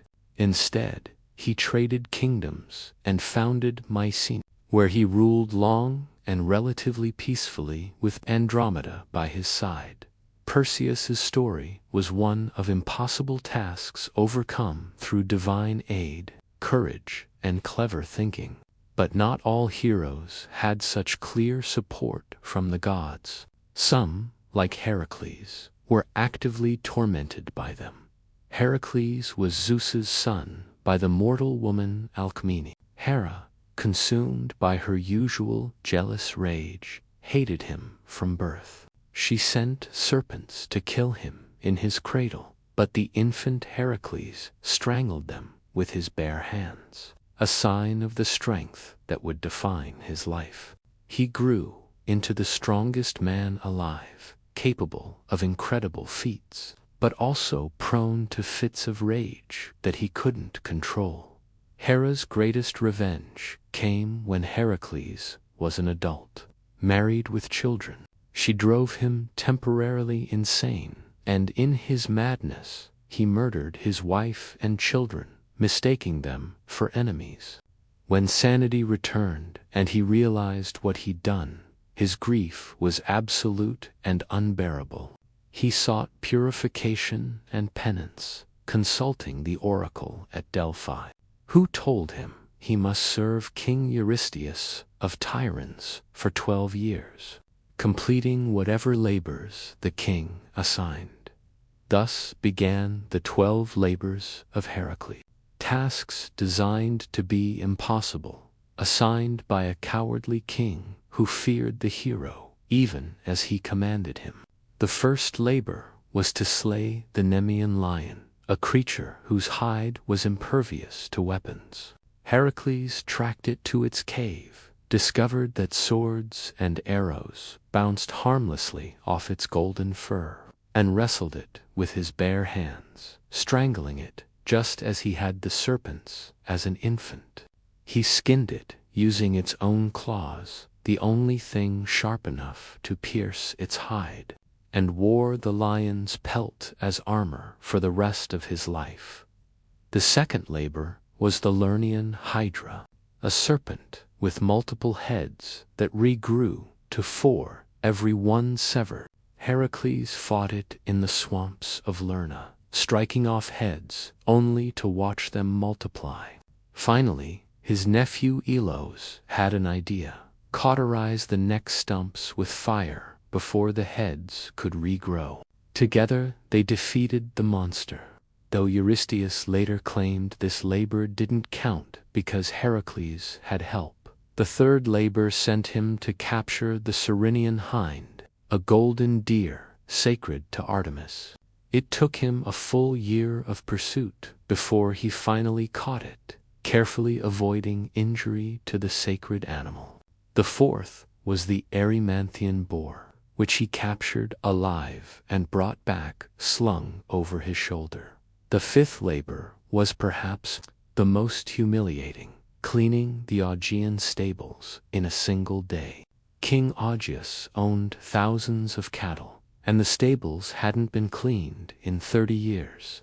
The filth was mountainous, the stench unbearable, and the task seemingly impossible. But Heracles didn't shovel. He rerouted 2 rivers to flow through the stables, washing away decades of waste in a single day. It was brilliant problem-solving, though Eurystheus again claimed it didn't count because Heracles had used trickery rather than labor. The sixth labor was the Stymphalian birds, man-eating creatures with bronze beaks and metallic feathers they could launch like arrows. Heracles used castanets given to him by Athena to startle them into flight, then shot them down with arrows. The seventh was capturing the Cretan bull, which he wrestled and subdued. The eighth was stealing the man-eating mares of Diomedes, which he tamed by feeding them their own master. The ninth labor required him to obtain the girdle of Hippolyta, queen of the Amazons. This could have been simple. Hippolyta was willing to give it to him, but Hera, interfering again, spread rumors that Heracles intended to kidnap the queen, and the Amazons attacked. In the chaos, Hippolyta was killed, and Heracles took the girdle by force. Another triumph tainted by tragedy. The 10th labor sent him to steal the cattle of Geryon, a monster with 3 bodies. The 11th demanded the golden apples of the Hesperides, which required convincing Atlas to retrieve them while Heracles temporarily held up the sky.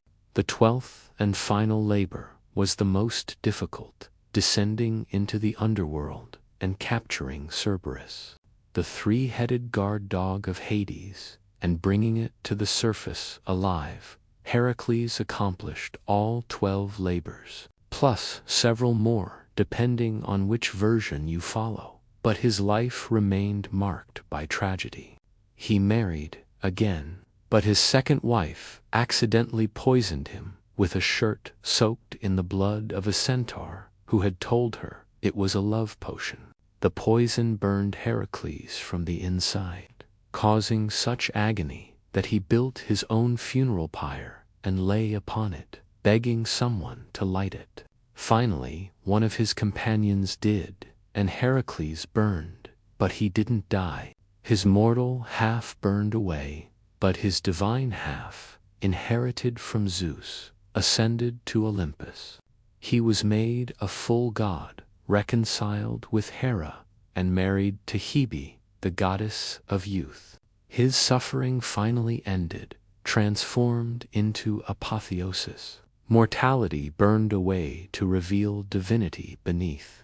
Then there was Theseus, prince of Athens, whose story began with a mystery. His mother told him his father was either King Aegeus of Athens or the god Poseidon, depending on which story served better at the moment.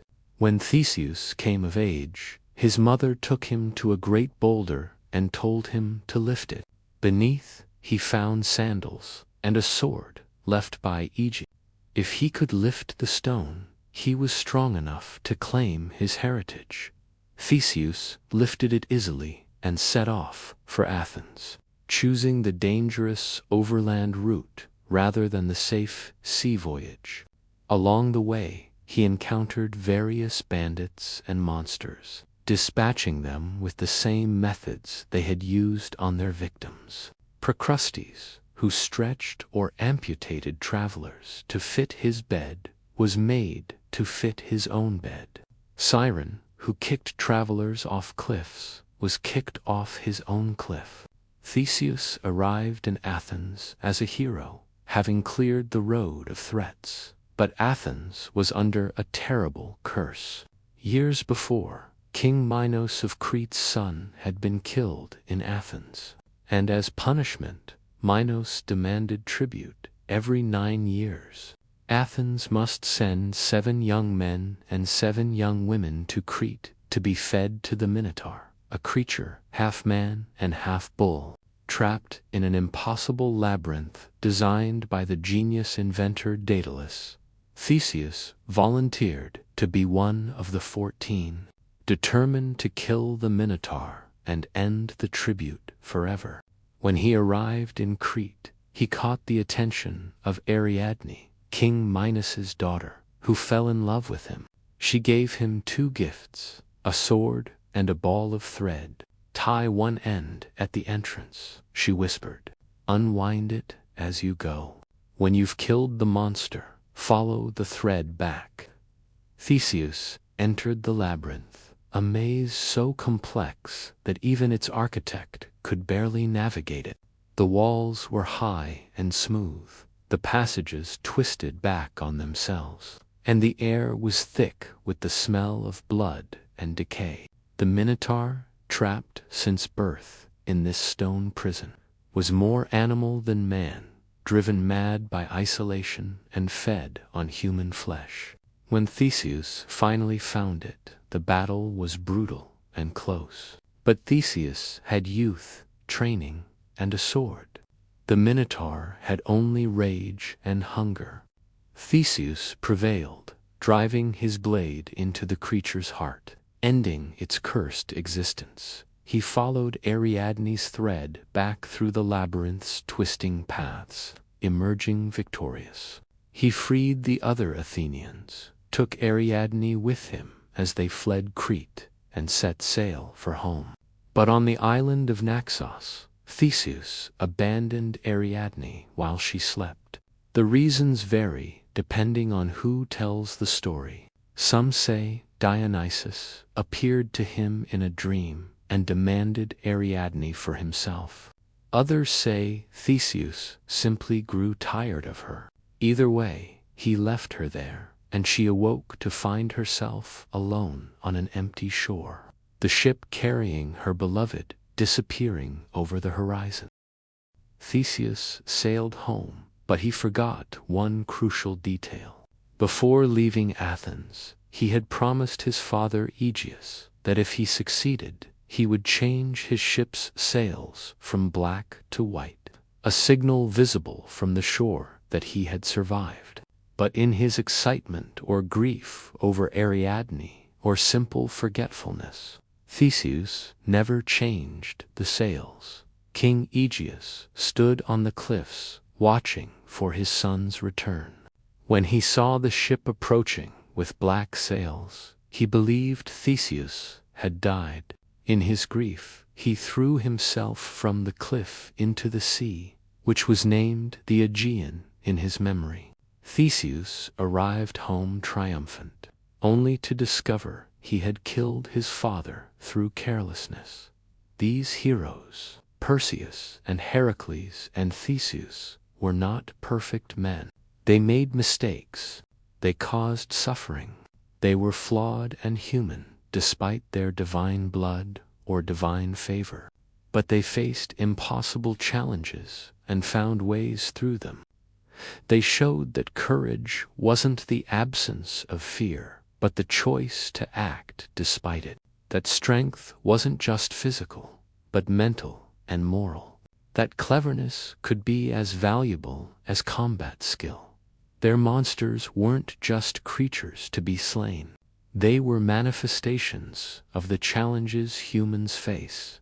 The hydras regenerating heads like problems that multiply when you try to fix them.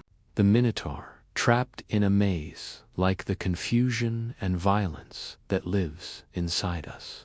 Medusa's deadly gaze like trauma that petrifies anyone who looks directly at it. The heroes didn't just defeat monsters. They overcame aspects of existence that threatened to overwhelm them. And when their stories were told around fires, in theaters, written on pottery and scrolls, people saw themselves in these struggles, saw that even heroes suffered, failed, lost people they loved, made terrible mistakes. And if heroes could endure all that and still accomplish great things, perhaps ordinary people could endure their own labors, their own monsters, their own impossible days. The heroes were bridges between divine and mortal, showing that humans, despite their weakness and brevity, could achieve extraordinary things. Not because they were perfect, but because they tried. Not because they were fearless, but because they continued, even when afraid. And their stories endured, are still enduring, because that struggle, that persistence, that stubborn human refusal to give up fate. Endings and echoes in the night. There were three sisters who existed before the Olympians, before the Titans, perhaps even before chaos itself. They sat in a cave or a palace or a dimension beyond mortal comprehension, and they worked constantly, endlessly, with thread and spindle and shears. Their names were Clotho, Lachesis, and Atropos, and together they were called the Fates, and even Zeus, king of all gods, bowed. The youngest of the three, her fingers never stopped moving, drawing out thread from her distaff, spinning the raw material of existence into the fine filaments of individual lives. When a child was conceived, Clotho began their thread. She chose its thickness, its color, its texture. Some threads were strong and bright, destined for long lives and great deeds. Others were thin and pale, meant to break early. She didn't judge. She didn't choose based on merit or prayer or sacrifice. She simply spun, and in that spinning, life began. Lachesis was the measurer. The middle sister, she took the threads. With her measuring rod, she decided how long each life would last. A child might receive a short thread, dying in infancy. A warrior might have a strong but medium thread, ending in battle at 30. An old woman might have a long, thin thread, stretching into decades of quiet existence. Lachesis measured fate, not just in years, but in the significant moments that would define each life. She placed the marks where great joys would come, where tragedies would strike, where choices would branch into different possible futures. But always, the length was predetermined. You couldn't bargain for more thread. You couldn't add to what you'd been measured. Atropos was the cutter. The eldest, the most feared, the inevitable. Her name meant she who cannot be turned. When your thread had run its course, when you had lived every moment Lachesis had measured for you, Atropos took up her shears. They were sharp and ancient, capable of cutting any thread, regardless of thickness or divine parentage. She didn't hesitate. She didn't reconsider. When your moment came, the blades closed, the thread severed, and you died, instantly, absolutely. No one could escape the fates, not mortals, not heroes, not even gods. Zeus himself had to consult them, had to acknowledge that certain things were beyond his control. When mortals prayed to Zeus to save a dying loved one, he could only intervene if the thread hadn't been cut yet.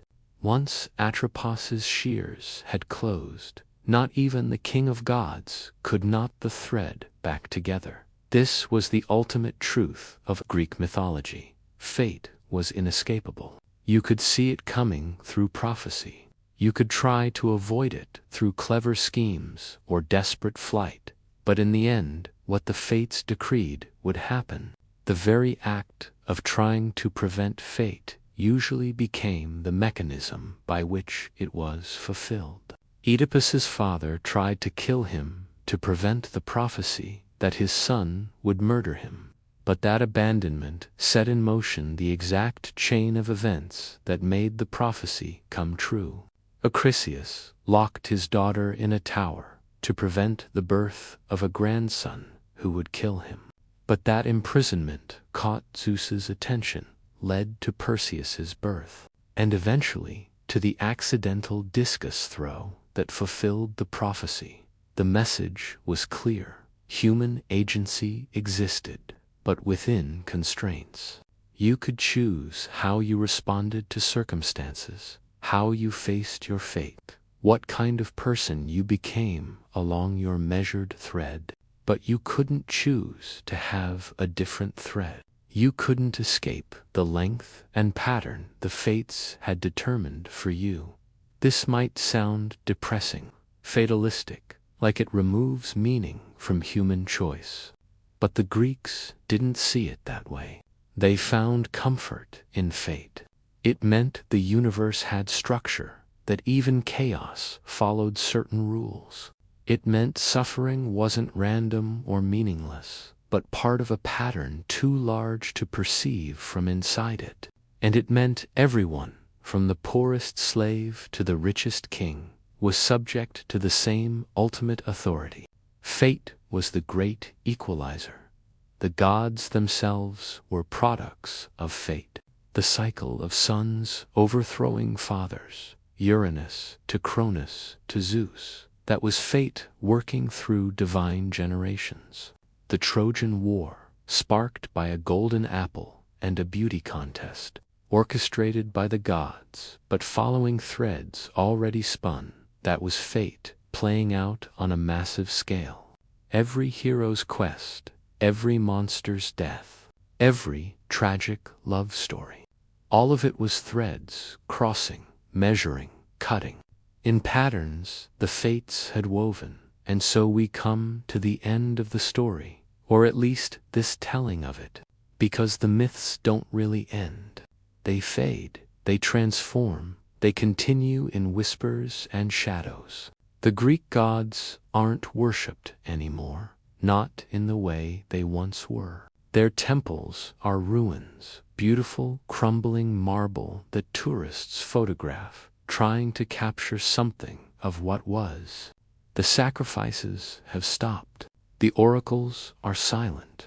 The sacred groves are empty of everything except wind and memory. But the stories remain. They've survived longer than the civilization that created them. They've been translated into languages that didn't exist when they were first told. They've been adapted, reimagined, reinterpreted by countless generations. The names have changed sometimes, the details shifted. Romans adopted the gods and gave them new names. Zeus became Jupiter, Hera became Juno, Aphrodite became Venus. Later cultures found their own meanings in the ancient tales, and the fundamental truths the myths explored haven't changed. We still struggle with fate versus free will. We still fall in love disastrously and wonder why desire makes us act against our own interests. We still see powerful people behaving badly and face the choice of whether to speak out or stay silent. We still wonder what happens after death, whether there's meaning in suffering, why bad things happen to good people. The Greeks didn't have all the answers. Their mythology wasn't a moral guidebook or a consistent philosophical system. It was messy, contradictory, full of holes and inconsistencies. Different cities told different versions of the same stories. Different poets emphasized different themes. But that messiness was its strength. It meant the myths could contain multiple truths, could speak to different aspects of human experience, could be interpreted and reinterpreted endlessly. Think about it. These stories were old when Rome was young. They were ancient when Christianity spread across Europe. They survived the fall of empires, the burning of libraries. Centuries when almost no one could read the original Greek. They survived because people kept telling them, kept finding in them something essential and true about what it means to be human. We still use their language. Narcissism, from the boy who fell in love with his reflection. An Odyssey, meaning a long, difficult journey, from Odysseus's 10-year struggle to get home. Panic, from Pan, the goat-footed god who caused irrational fear. Achilles' heel, meaning a fatal weakness, from the hero who was invulnerable everywhere except that one spot. Pandora's box, though we've changed it from a jar, meaning a source of unforeseen troubles. The Midas touch, meaning the ability to make money, from the king who turned everything to gold. The myths are embedded in our culture so deeply we often don't even notice them. Every superhero story owes something to Heracles. Every chosen one narrative echoes Perseus or Theseus. Every toxic relationship reflects Zeus and Hera's dysfunction. Every time we say someone has an Oedipus complex or describe a situation as titanic, we're invoking these ancient stories. But more than cultural references, the myths offer something deeper. They normalize struggle. They say, look, even the gods suffered. Even the most powerful beings imaginable were subject to forces beyond their control. Even heroes failed, made mistakes, hurt the people they loved. And yet the stories continued. The threads kept spinning. New heroes rose. New loves bloomed. New challenges emerged and were somehow impossibly overcome. There's comfort in that. In knowing that struggle is not aberration, but the fundamental nature of existence. That you're not failing at life when things are hard. You're just alive, experiencing what every human who has ever lived has experienced. What even the gods themselves, in their immortal palaces, couldn't escape. The fates are still spinning, even if we don't call them by those names anymore. We're all on our threads, moving from Clotho's spindle to Leucosis's measuring rod toward Atropos's inevitable shears. We don't know how long our threads are. We can't see the pattern they're part of. We can only live our measured length as fully and bravely and kindly as we can manage. And when the thread cuts, as it must, what remains? The stories, the echoes, the influence we had on other threads that crossed ours, the children we raised, the art we made, the kindness we showed, the struggles we faced with whatever courage we could muster. We don't become gods. We don't get to sit on Olympus and meddle in mortal affairs. But we become part of the great pattern, the tapestry the fates are weaving, threads among countless others, creating something too vast to see from any single perspective. The ancient Greeks are gone. Their language is dead, except in academic studies. Their cities are ruins, or built over by modern civilizations. The people who first told these stories, who truly believed Zeus threw the lightning and Poseidon commanded the seas, those people have been dust for millennia. But on nights like this, when someone somewhere is listening to these stories, trying to find comfort or meaning or just distraction from the thoughts that keep them awake, the myths live again. The gods walk, the heroes quest, the monsters lurk in the labyrinth of the mind.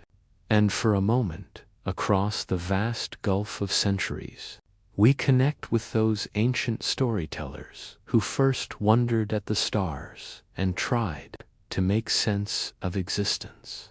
They would probably find our world incomprehensible. Our technology would seem like magic, our cities like divine constructions. But if we sat with them around a fire and started talking about love and loss, fear and hope, the desire to matter and the fear that we don't, the struggle to be good in a complicated world, they would understand immediately. Because those things haven't changed. The threads are still the same threads, spun by the same essential forces. So rest now. Let the gods return to their mountain, their eternal squabbles and passions. Let the heroes lay down their swords and shields and take the rest they've earned. Let the monsters sink back into the depths, the darkness, the forgotten corners where fears live.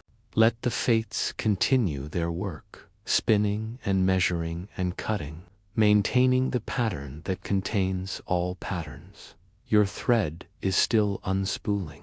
Your story is still being written. And while you sleep, while you drift in that space between consciousness and dreams, you're carried by the same forces that carried Odysseus home, that gave Prometheus courage to steal fire, that allowed Persephone to bridge the realms of life and death. The myths aren't over. They're never over.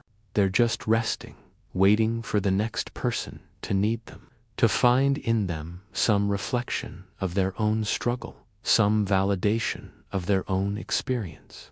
And tomorrow, when you wake, you'll carry a little bit of that ancient wisdom with you, not as facts or rules, but as echoes, whispers from the past, reminding you that you're part of something larger, older, more enduring than any single life.